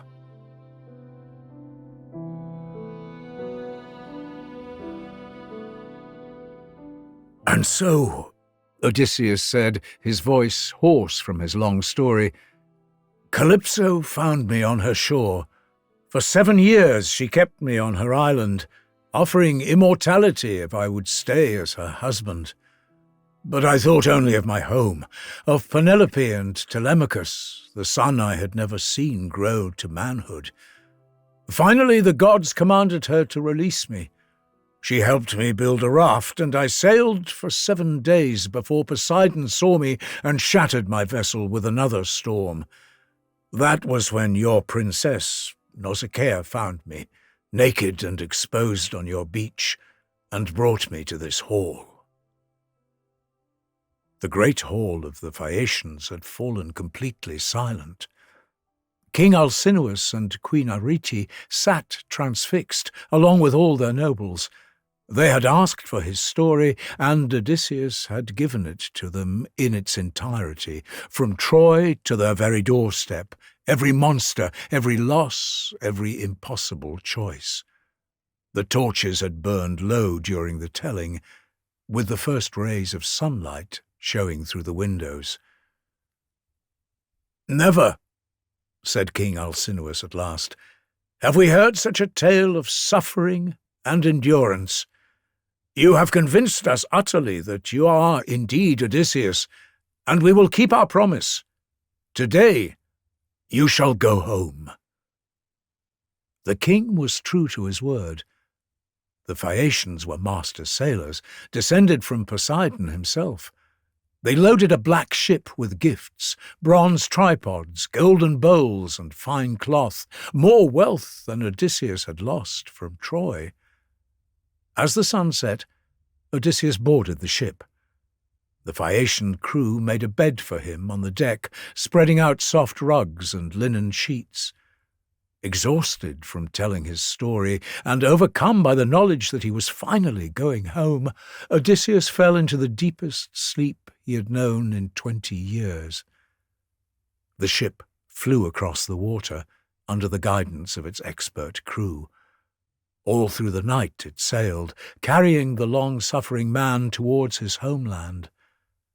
Arriving at the shores of Ithaca, they ran the ship onto the sandy beach so gently that Odysseus never woke. Still deep in sleep, they lifted him from the deck and laid him on the sand, placing all the Phaeacian gifts beside him. Then, their task complete, they sailed for home. But Poseidon's rage was not finished. As the Phaeacian ship came within sight of their own island, the earth-shaker struck.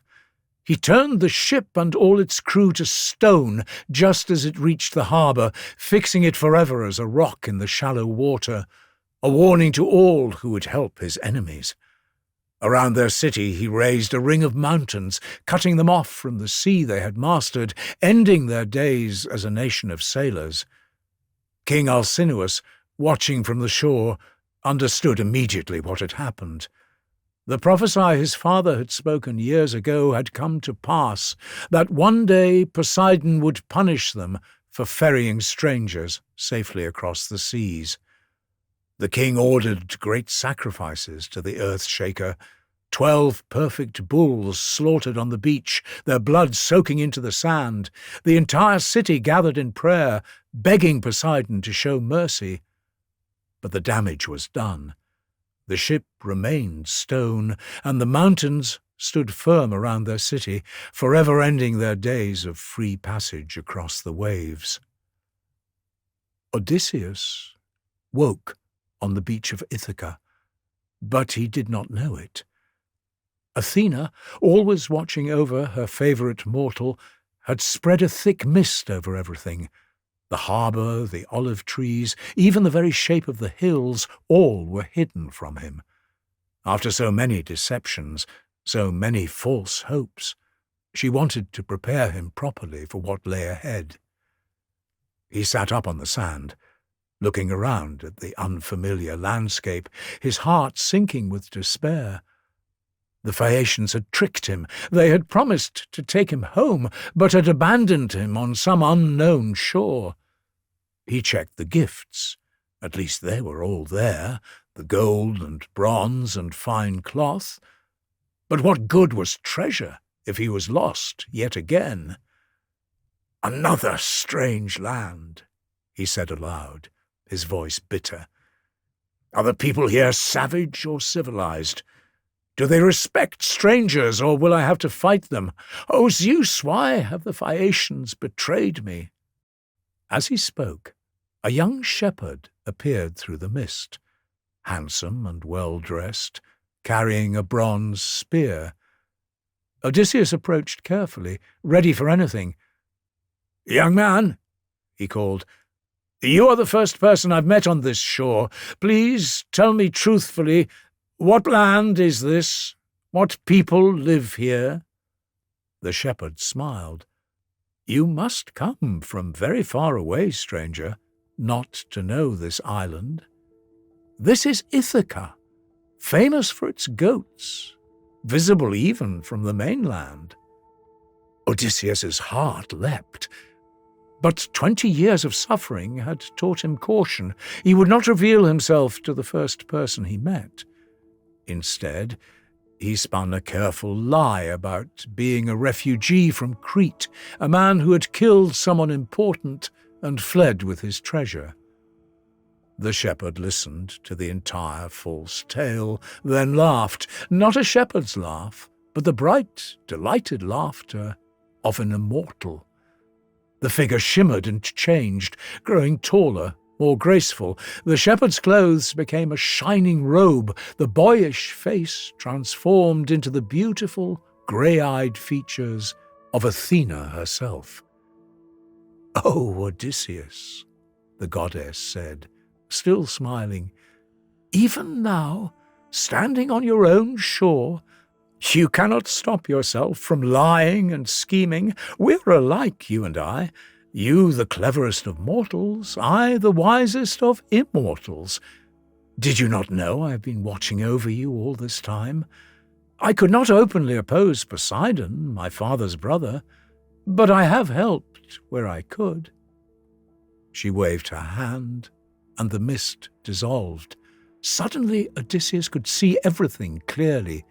The olive trees he had climbed as a boy, the mountain paths where he had hunted deer with his father, the very beach where he had said goodbye to Penelope 20 years ago. This was truly Ithaca. He was home. Overcome with emotion, Odysseus fell to his knees and kissed the ground of his homeland. Then, remembering himself, he turned back to Athena. "Goddess," he said, "if this is truly Ithaca, tell me, what has become of my house? Does Penelope still wait? What of my son, Telemachus?" Athena's expression grew serious. "Your house is full of enemies. Over 100 suitors from Ithaca and the nearby islands have invaded your halls, eating your cattle, drinking your wine, pressing Penelope to choose one of them as her new husband. They believe you are dead. Your wife has held them off with clever delays, but her tricks are running out. Your son Telemachus has just returned from searching for news of you. He is brave but young, and the suitors plot to kill him." She paused, studying his face as it hardened with anger. "But you are not the man to rush in swinging a sword. You are Odysseus, the man whose cunning surpasses all others. Here, listen to my plan." The goddess explained her strategy. She would disguise him as an old beggar, so that he could enter his house unrecognized, observe his enemies, and determine who among his servants remained loyal. Telemachus would be brought into the plot, but no one else, not even Penelope, could know the truth until the right moment. She touched him with her golden wand, and Odysseus felt his body changing. His skin withered and aged, becoming that of a man in his 70s. His dark hair fell out, leaving only a few grey wisps. His strong shoulders bent, while his clear eyes dimmed. She dressed him in filthy rags, torn and stained, and gave him a beggar's staff and a worn leather pouch. "Go first to the swineherd Eumaeus," Athena instructed. "He remains loyal to you and still grieves for his lost master. Stay with him while I fetch Telemachus, who needs to know his father has returned.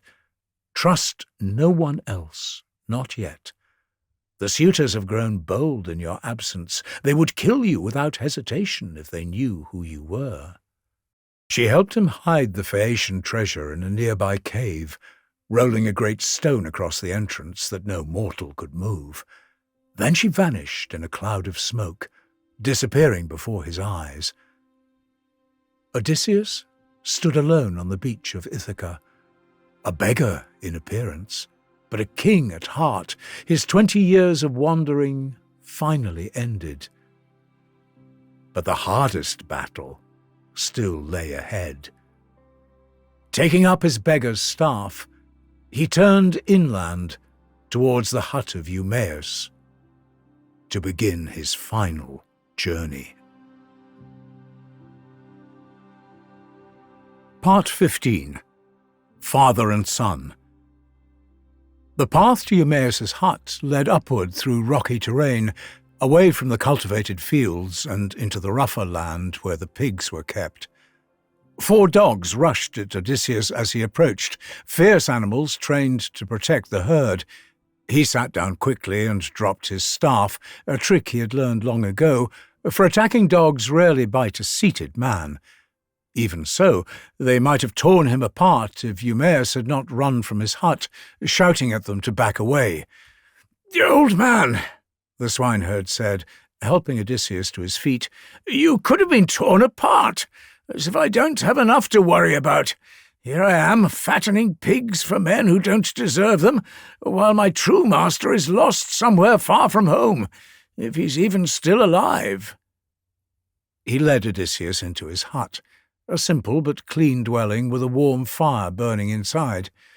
Eumaeus brought him bread, roasted pork, and wine, then gathered goatskins into a makeshift bed by the fire. As Odysseus ate, he watched his old servant moving about the hut. 20 years was a long time. The man's hair had gone completely grey, his face worn down by all those years of waiting for a master who never came home. But he still fussed over his guest with the same quiet care Odysseus remembered. "Tell me about this master you mourn," Odysseus said, maintaining his disguise. "Perhaps I have encountered him in my travels." Eumaeus shook his head sadly. "Many wanderers have come to Ithaca claiming to have news of Odysseus, hoping for rewards from his poor wife. She welcomes them all, weeps at their lies, and gives them gifts. But I know the truth. My master is dead. 20 years is too long. The sea has swallowed him, or wild animals killed him in some distant land." He continued to speak through the night about the old days, about Odysseus's kindness, his justice, how he had treated his servants like family.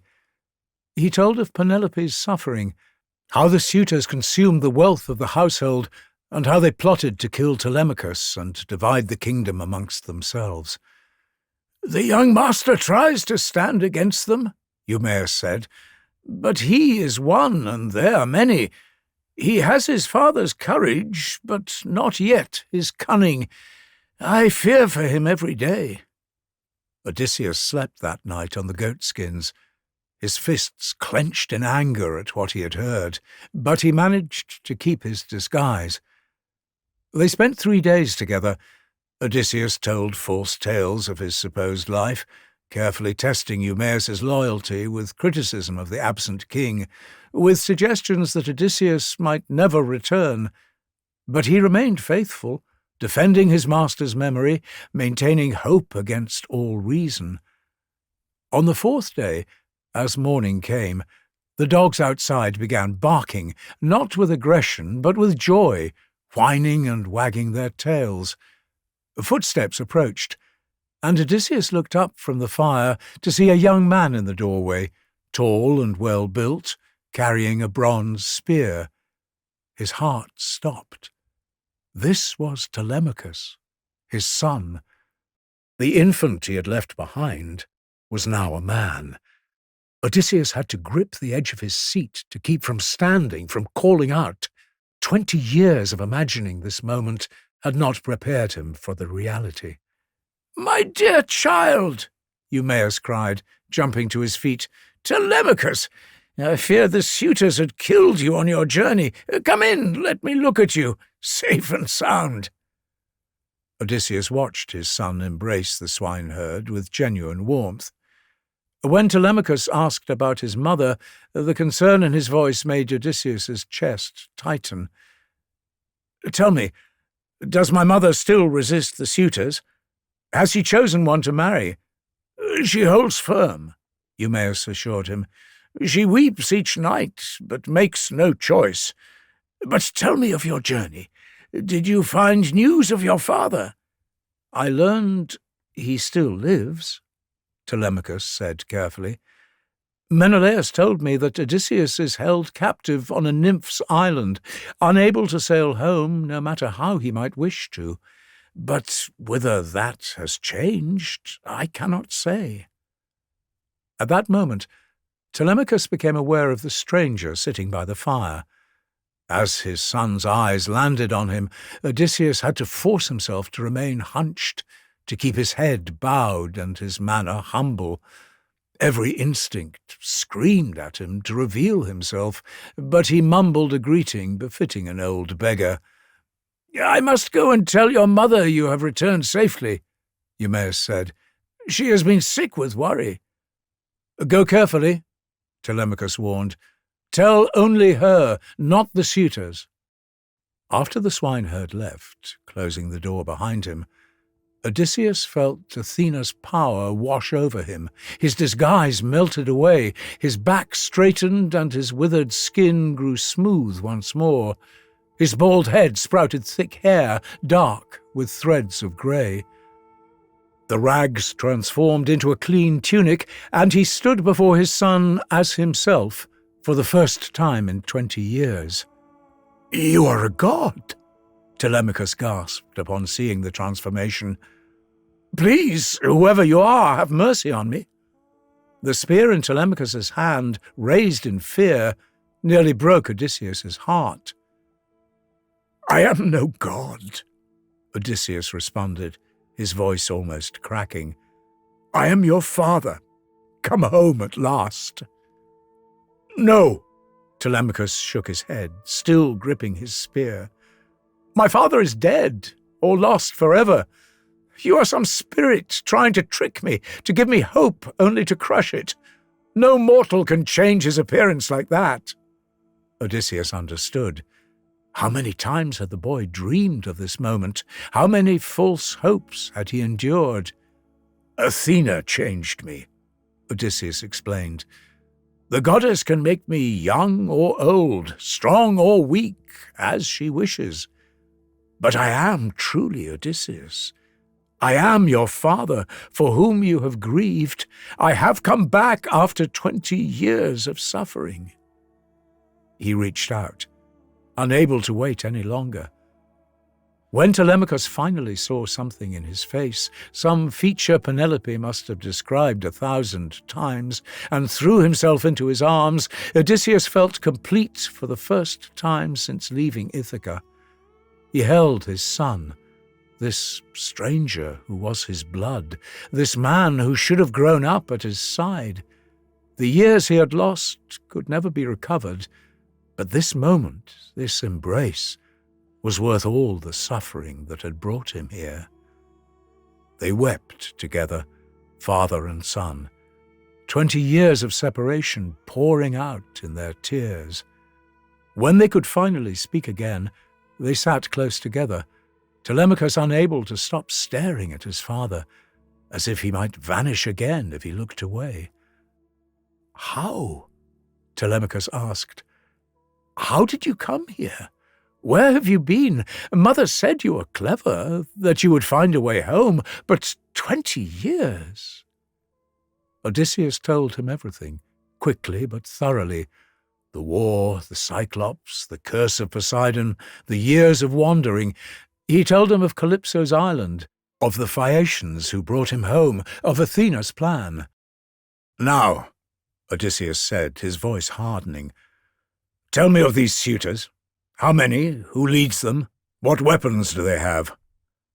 They spent hours planning. Telemachus described each suitor, their strengths and weaknesses. Antinous, the cruelest and strongest. Eurymachus, the smoothest talker, who acted polite while planning to kill them. The others who followed these two leaders like sheep.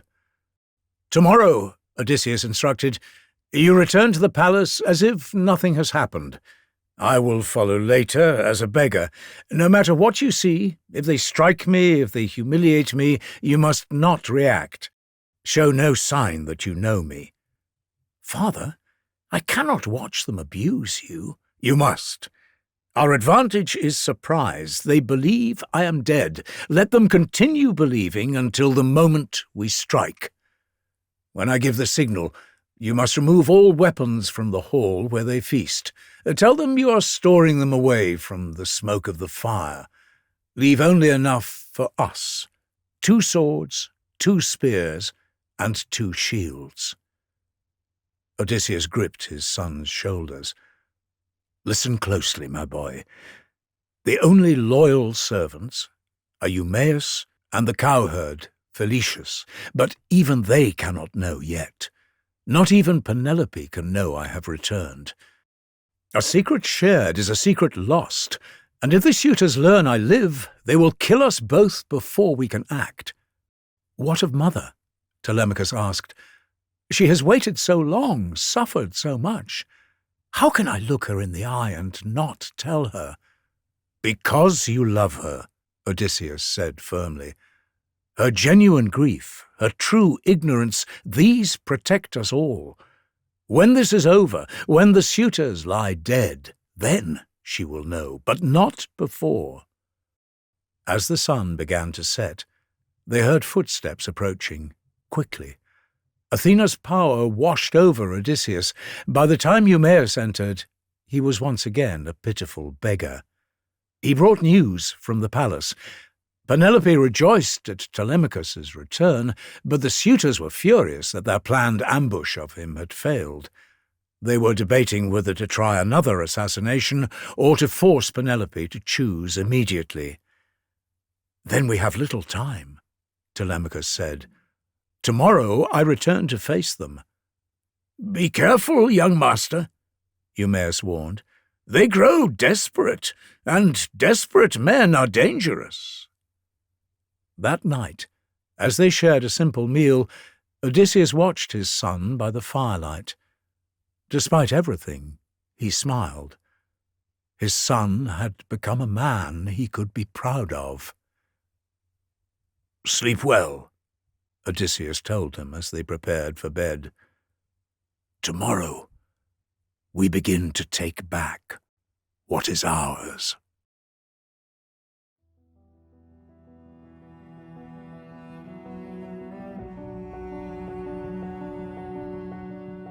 Part 16. Return to the Palace.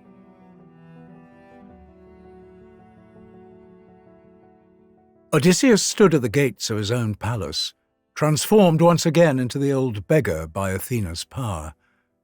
Telemachus had gone ahead as planned, and now Eumaeus led him toward the great hall, warning him to expect cruelty from the men inside. The swineherd had no idea he was escorting the king himself to reclaim his throne. As they approached the courtyard, Odysseus stopped. There, abandoned on a heap of mule dung that servants would later spread on the fields, was a dog. Ancient and skeletal, covered in flies and sores, the creature could barely lift its head. But Odysseus knew him instantly. This was Argus, the hunting dog he had raised from a pup, the one who used to sleep at his feet, who he had trained with his own hands before sailing to Troy. The dog's clouded eyes turned toward the approaching footsteps. Then something miraculous happened. Despite the disguise, despite 20 years of absence, Argus recognized his master. With tremendous effort, the dying dog tried to drag himself forward, but his legs would not obey.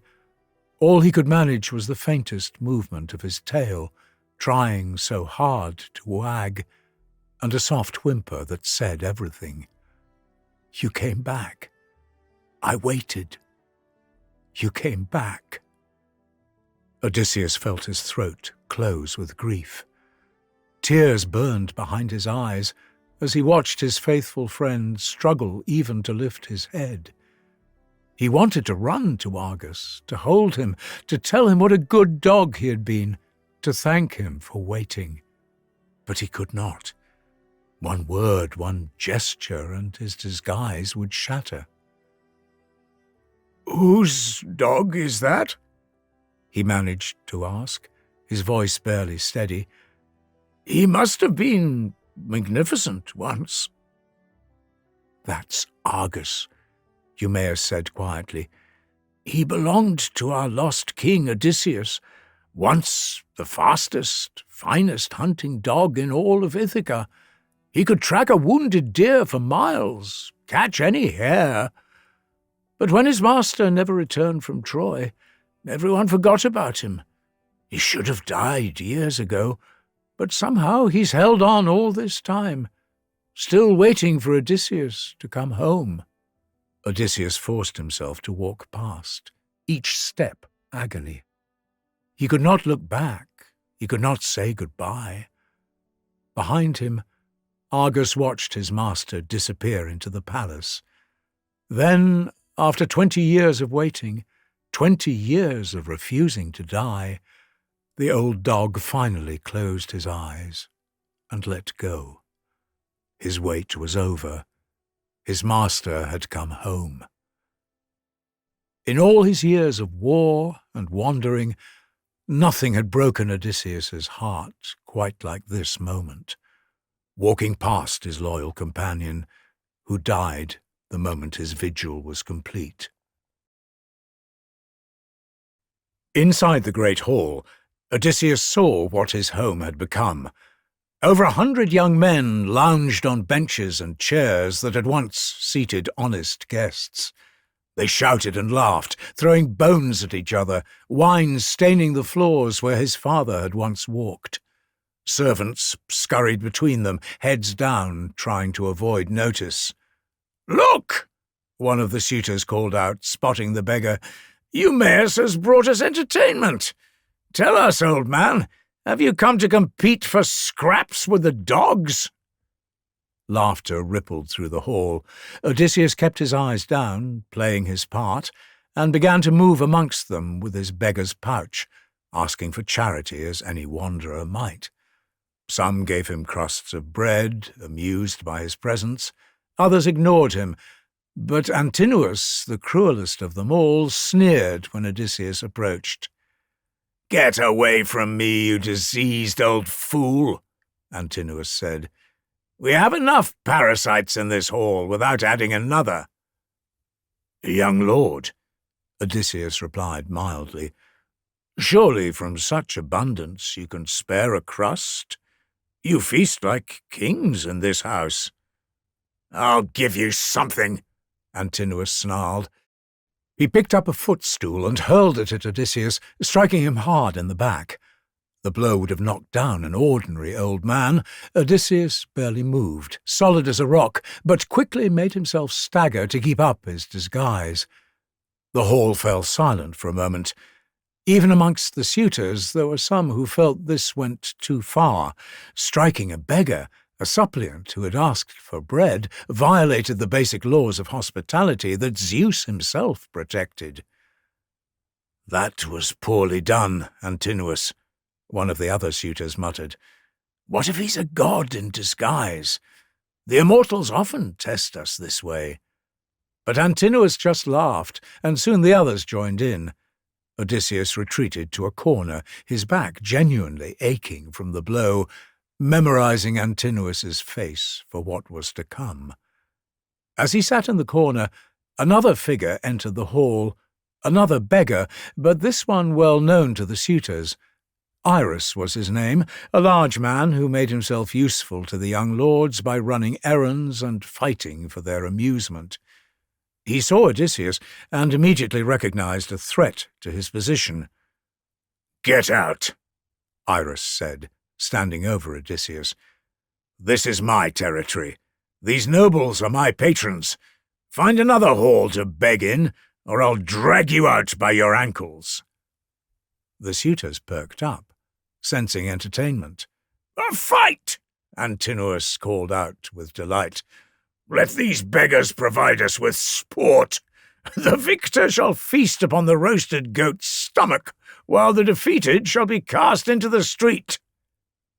They formed a circle, pushing Odysseus and Iris into the centre. Odysseus rose slowly from the ground, as if his aged bones protested every movement, but as he stood his cloak fell open, revealing his arms and legs beneath. Gasps ran through the crowd.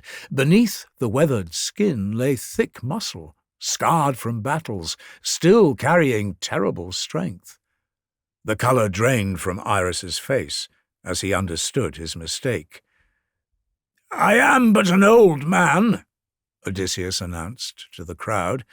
"I seek no quarrel with anyone, but if I must fight for my bread, then I shall fight." When Iris swung wildly at him, Odysseus held back. One real blow would shatter the man's skull and expose his disguise. He caught Iris with a controlled strike to the jaw, hard enough to convince the watching crowd, but gentle enough to leave the man alive. Instantly, Iris crumpled to the floor, blood streaming from his mouth.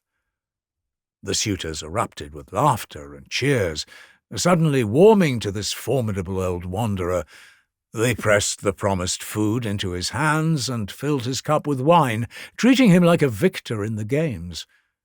Odysseus bowed and thanked them for their generosity, all the while studying each face and learning each name for what was to come. They laughed and drank around him, these dead men, who did not yet know they had already been condemned. As evening fell, word reached Penelope that a new beggar had arrived, one who claimed to have news of Odysseus. She sent word that she would see him, and Odysseus found himself climbing the stairs to the upper chambers where his wife waited. She sat by the fire, and even in the flickering light, even with 20 years of sorrow etched on her face, she was beautiful. Odysseus had to clench his fists to keep from going to her, from revealing himself immediately, but there were servants present, and any one of them might be loyal to the suitors. "Stranger, they say you have wandered far across the earth," Penelope said, measuring each word. "Tell me truly, have you heard anything of my husband? Does Odysseus still live?" Odysseus spun her a careful tale, mixing truth with fiction.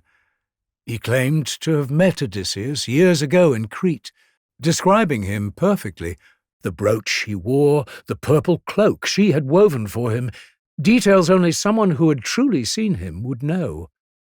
Penelope wept at these descriptions. Odysseus sat rigid on his stool, fighting every instinct to go to her. Here was his beloved wife, suffering before his eyes, and he could end it with a word. But still, he held to his disguise.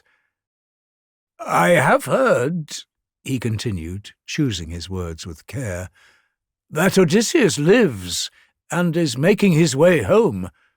His ships are lost, his men drowned, but the man himself survived.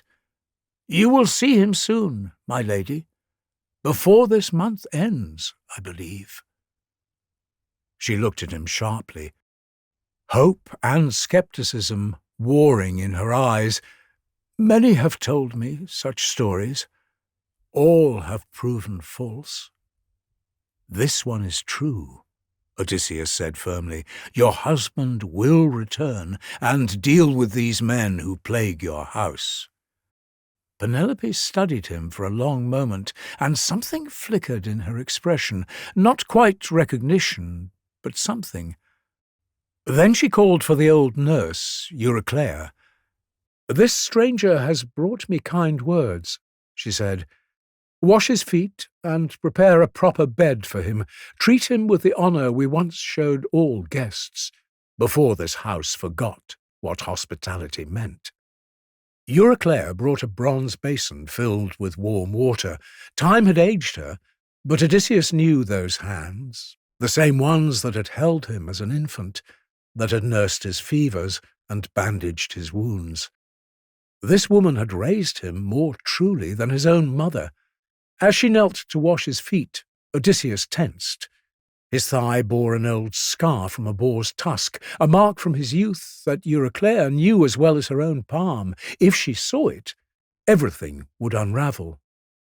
He tried to turn away from the firelight, to keep his leg in shadow, but the old woman's hands were steady despite her age. As she washed his leg, her fingers found the scar and traced its familiar length. She knew it instantly. The bronze basin crashed to the floor, water spreading across the stones. Euryclea looked up at him, tears already forming, her mouth opening to cry out his name. Odysseus reached out quickly, his hand covering her mouth before she could speak. "Not a word," he whispered urgently. "Not a sound, dear nurse, or you'll destroy everything. Yes, I am Odysseus, but if the suitors learn this, they'll kill me and Telemachus and everyone loyal to this house." The old woman nodded, her hands trembling as she touched his face, assuring herself he was real. "My boy," she whispered. "My dear boy, home at last." "Tell no one," Odysseus repeated, "not even Penelope.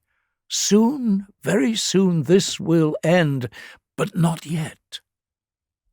Euryclea composed herself with effort, cleared away the spilled water, and returned with a fresh basin.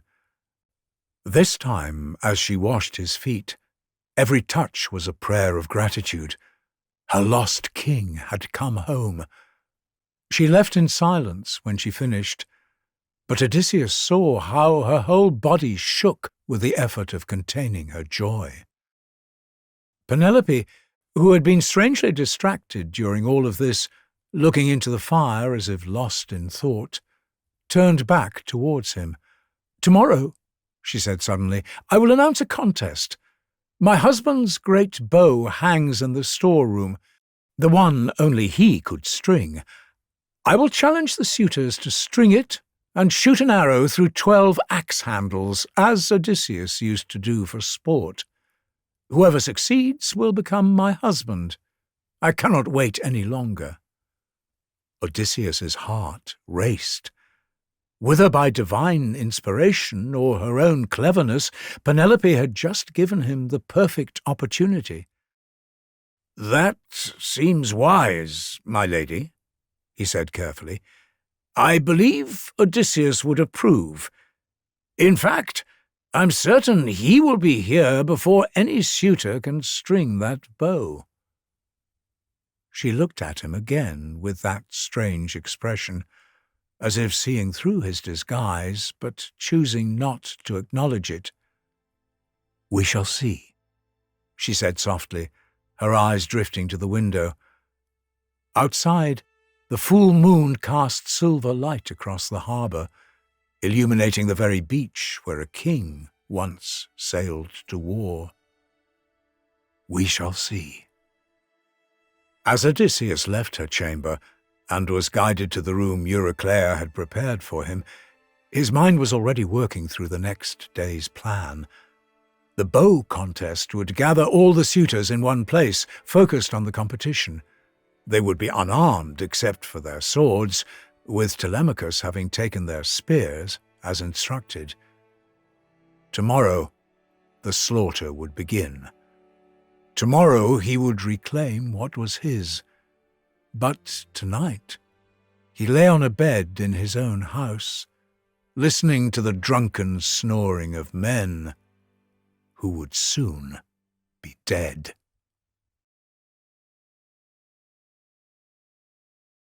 Part 17. The Archery Contest. The next morning, the great hall filled with anticipation. Penelope descended the stairs, carrying Odysseus's bow, a massive weapon of polished horn that caught the morning light. Behind her, servants carried 12 axes and set them in a straight line, their handles planted firmly in the earthen floor, the rings at the top of each handle aligned perfectly. "Lords of Ithaca and the islands," Penelope announced, her voice reaching every corner, "I have delayed long enough. Today I will choose a husband. Here is the great bow of Odysseus. Whoever can string it and shoot an arrow through all 12 axe rings, as my husband used to do, that man I will marry." The suitors erupted in excited conversation. This was it, the prize they had waited years to claim. They cast lots to determine the order, yet it was Telemachus who stepped forward first. "I should try before any of you," he said. "If I can string my father's bow and make the shot, then my mother stays in this house as my guest, not as another man's wife." 3 times Telemachus tried to string the bow. On the third attempt he nearly succeeded. The bow began to bend, the string approached the notch, but he caught Odysseus's watching gaze, saw the subtle shake of his father's head from the corner where he sat, and let the bow spring back. "I lack the strength," Telemachus said, though everyone had seen how close he had come. "Perhaps one of you older, stronger men will succeed." One by one, the suitors tried. First Leodes, the priest amongst them, whose soft hands were torn bloody by the bowstring before he gave up. Then others, each in turn, their faces growing red with effort, veins bulging in their necks as they fought to bend the ancient weapon. They ordered a fire built closer to warm the bow, thinking the horn might be stiff from disuse. They rubbed it with fat to make it supple. Nothing helped. The bow remained unbent, unconquered, as if it were waiting for its true master. While the strongest suitors prepared for their attempts, Odysseus slipped out to the courtyard, where Eumaeus stood with Phaeacians, a loyal cowherd who had served the house since before he had left for Troy. "Tell me honestly," he said to them quietly, "if Odysseus suddenly returned, would you fight for him or for the suitors?" Both men swore they would die for their true king, and Odysseus revealed himself, showing them the scar as proof. They were overjoyed and tried to embrace him, but he stopped them quickly. "There's no time," he said. "Here's what you must do. Eumaeus, bring the bow to me when the suitors have all failed. Ignore their protests. Phaeacians, bar the doors to the hall once I have the bow. Let no one in or out. Now go, and show no emotion when you return." Back inside, Eurymachus was straining with the bow, his handsome face twisted with effort. "This bow will be the death of us," he gasped as he gave up. "Not because we lose Penelope, but because we'll be shamed forever. Too weak to string the bow that Odysseus drew so easily." Antinous, saving himself for last, suggested they postpone the contest until tomorrow, after making proper sacrifices to Apollo, the god of archery. The others agreed, relieved to have an excuse for their failure. It was then that Odysseus spoke from his corner. "Noble lords, might a beggar try his luck with the bow? I was strong once, before suffering broke me. Let me see if any of that strength remains." The hall erupted in laughter. A beggar touching the bow? Competing with them? Antinous threatened to have him shipped off to King Echetus, who cut off men's noses and ears for sport. But Penelope intervened. "The stranger is my guest. He obviously cannot marry me, even if he succeeds. But if he strings the bow, I'll give him new clothes and safe passage anywhere he wishes to go." Telemachus then stood, playing his part perfectly. "Mother," he said firmly, "the bow is mine by inheritance. I alone decide who may try it. This is no longer your concern. Go to your chamber with your women and tend to your weaving. The bow is men's business now, and mine above all, for I am master in this house."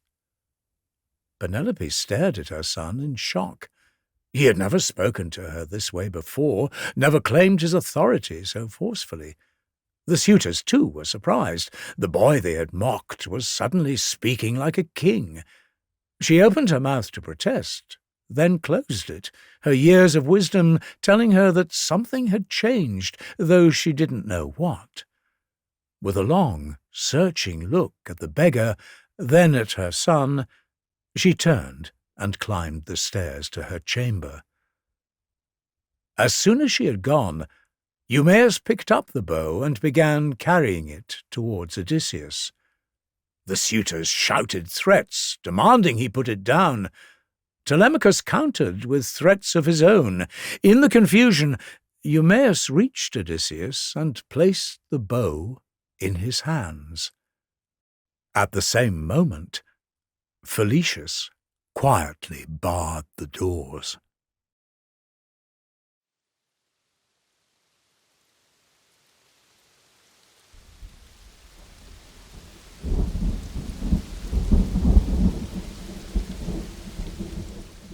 Part 18. The Suitors. Odysseus held his bow for the first time in 20 years. He turned it slowly, examining every inch, checking for worm damage or rot. The suitors laughed, mocking him for examining it like a merchant appraising goods. Then, as easily as a musician strings a lyre, Odysseus strung the great bow. The suitors' laughter died. He plucked the string, and it made a clear, sharp sound that vibrated through the hall. Outside, thunder rumbled overhead as Zeus showed his approval. Still seated on his stool, Odysseus fitted an arrow to the string. He drew, aimed, and released. The arrow, just as he had intended, flew true through all 12 axe rings before burying itself in the far wall. "The feast ends," Odysseus said as he rose to his feet. "Time now for a different sport." Before anyone could move, before anyone could speak, he had another arrow nocked. This one flew straight into Antinous' throat, just as the man lifted a golden cup to his lips. Blood poured into the wine, and Antinous toppled backward, his feet kicking over the table as he died. Confusion erupted through the hall. The suitors leapt up, searching the walls where weapons should hang, finding only empty pegs. Telemachus had done his work well. They had nothing but their eating knives and whatever swords they carried. "You'll die for this!" Eurymachus shouted. "You've killed the greatest noble in Ithaca!" In answer, Odysseus stripped away his beggar's rags, revealing himself in full. "Dogs! You thought I'd never return from Troy. You consumed my wealth, abused my servants, and courted my wife while I still lived. You feared neither gods nor men. Today, you learn the price of that arrogance." Terror drained the colour from every face. Eurymachus stumbled forward, hands spread as he tried to bargain, to blame the dead Antinous, to promise repayment for all they had consumed. His speech ended when Odysseus put an arrow through his chest. The man collapsed across the feasting table, his sword spinning away across the floor. What followed was pandemonium. Some suitors ran for the doors and found them barred fast. Others scrambled for the empty weapon pegs, unable to believe they held nothing. Tables were overturned to serve as shields. Men shouted orders that no one followed. Those with swords drew them, but in the confined space, surrounded by panicking bodies, they could barely move. Odysseus stood at his vantage point, shooting arrow after arrow. Each shot found its mark. Men fell clutching their throats, their chests, their bellies. Bodies began to pile near the exits as the desperate tried to escape. While his father continued his work, Telemachus slipped away to the storeroom.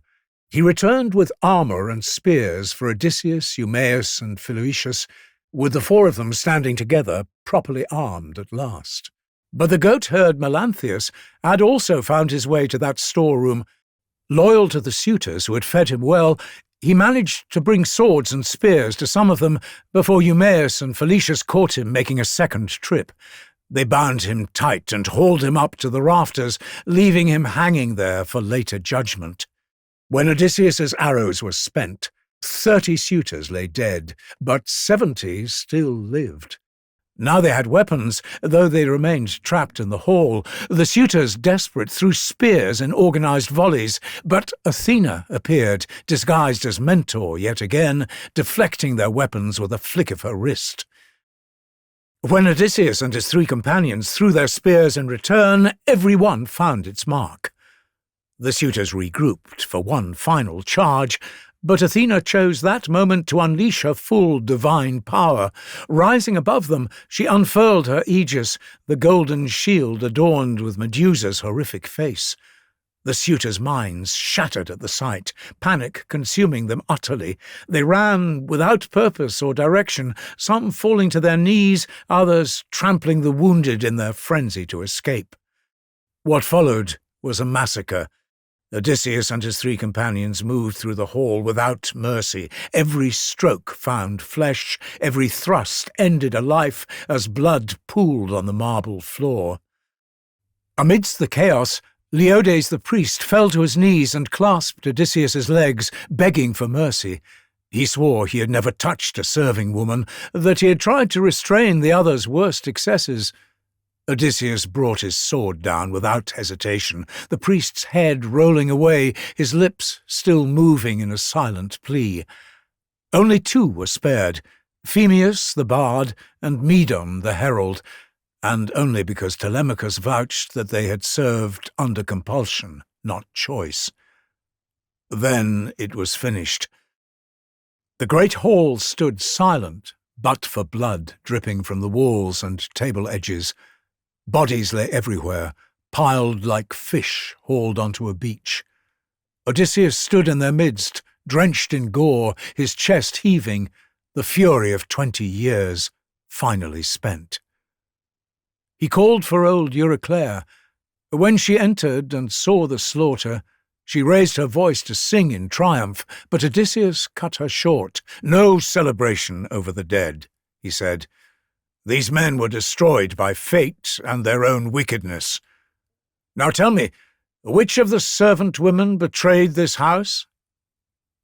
12 maids had taken the suitors as lovers, mocking Penelope and dishonouring the household.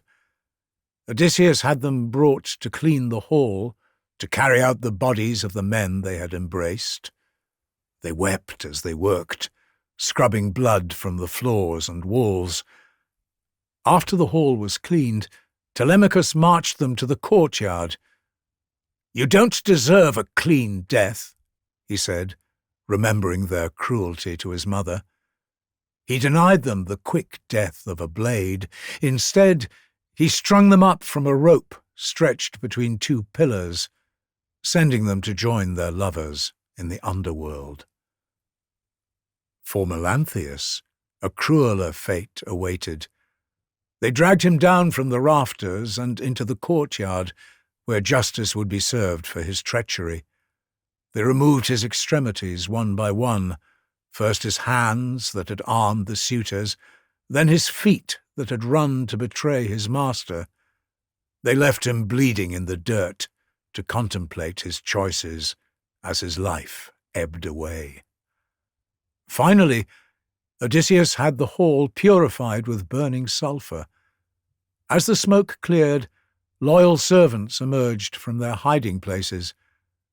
When they recognized their true king beneath the blood and grime, they fell upon him weeping, kissing his hands and face. Odysseus wept with them, overcome by their faithfulness. They, who had remained true through 20 years of suffering.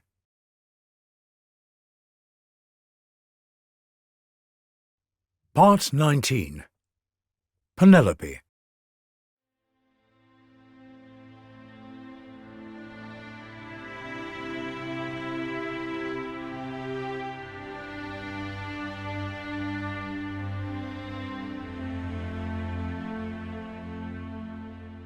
Euryclea ran to Penelope's chamber, where Athena had made sure that the queen slept through the slaughter. "Wake up, my lady!" the old nurse cried. "He's home! Odysseus is home! He's killed them all, every last suitor!" Penelope sat up slowly, her face sceptical. "Dear nurse, have the gods driven you mad?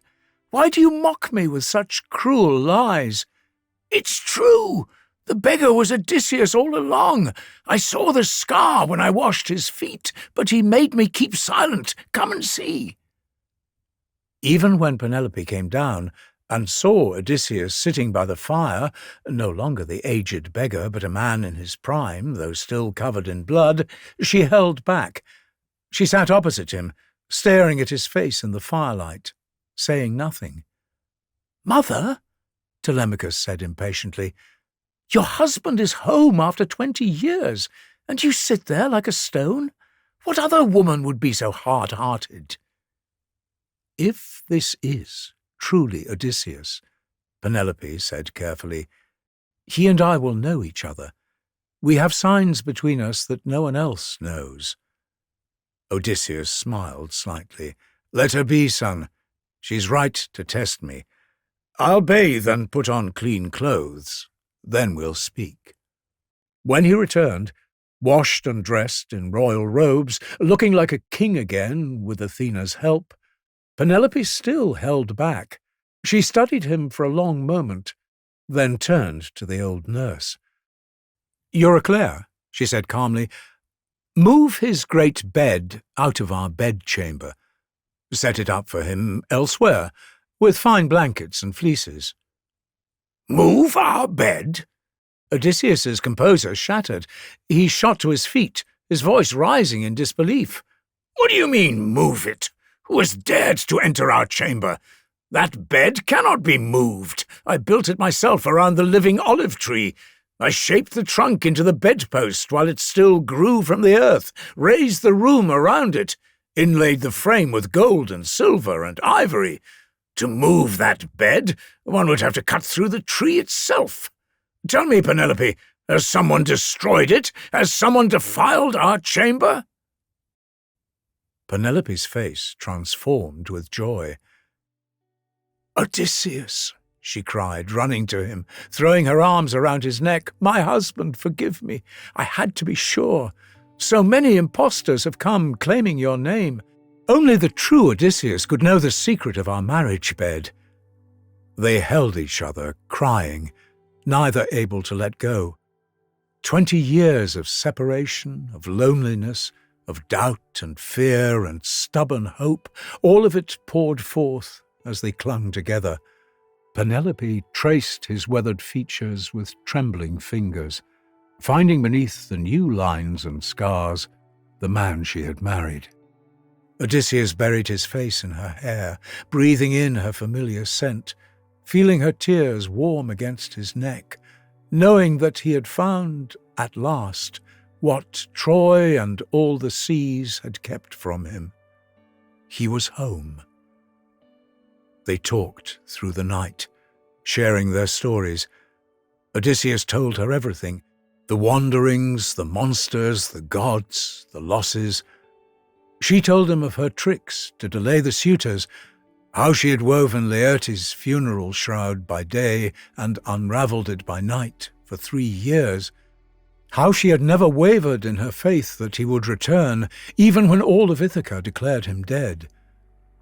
As dawn approached, Athena held back the sunrise, extending the darkness as her gift to the couple who had endured so much. In their bed, built around the olive tree, the bed that could never be moved, Odysseus and Penelope found each other again, and for those precious hours, the rest of the world fell away.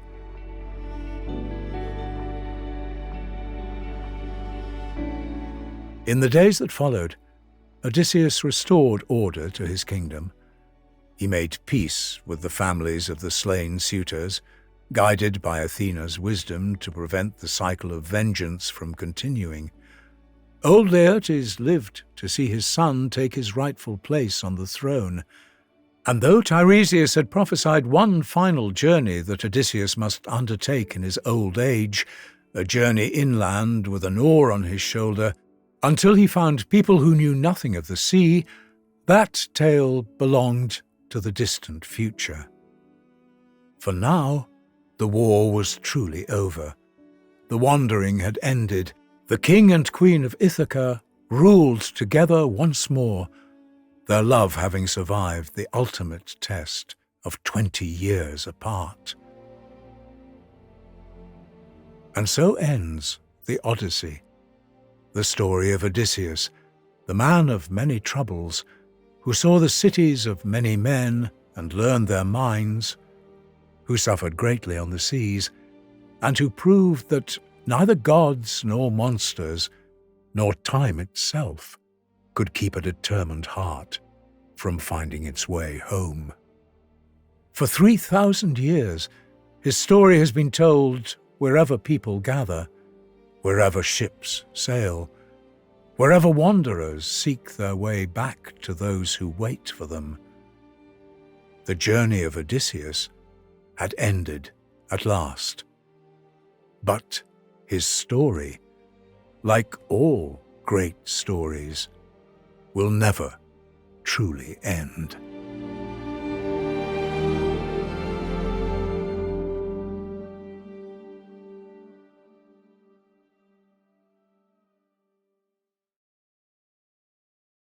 I've been David Rintoul for Deep Dive History. Thank you for watching, and see you next time. Goodbye.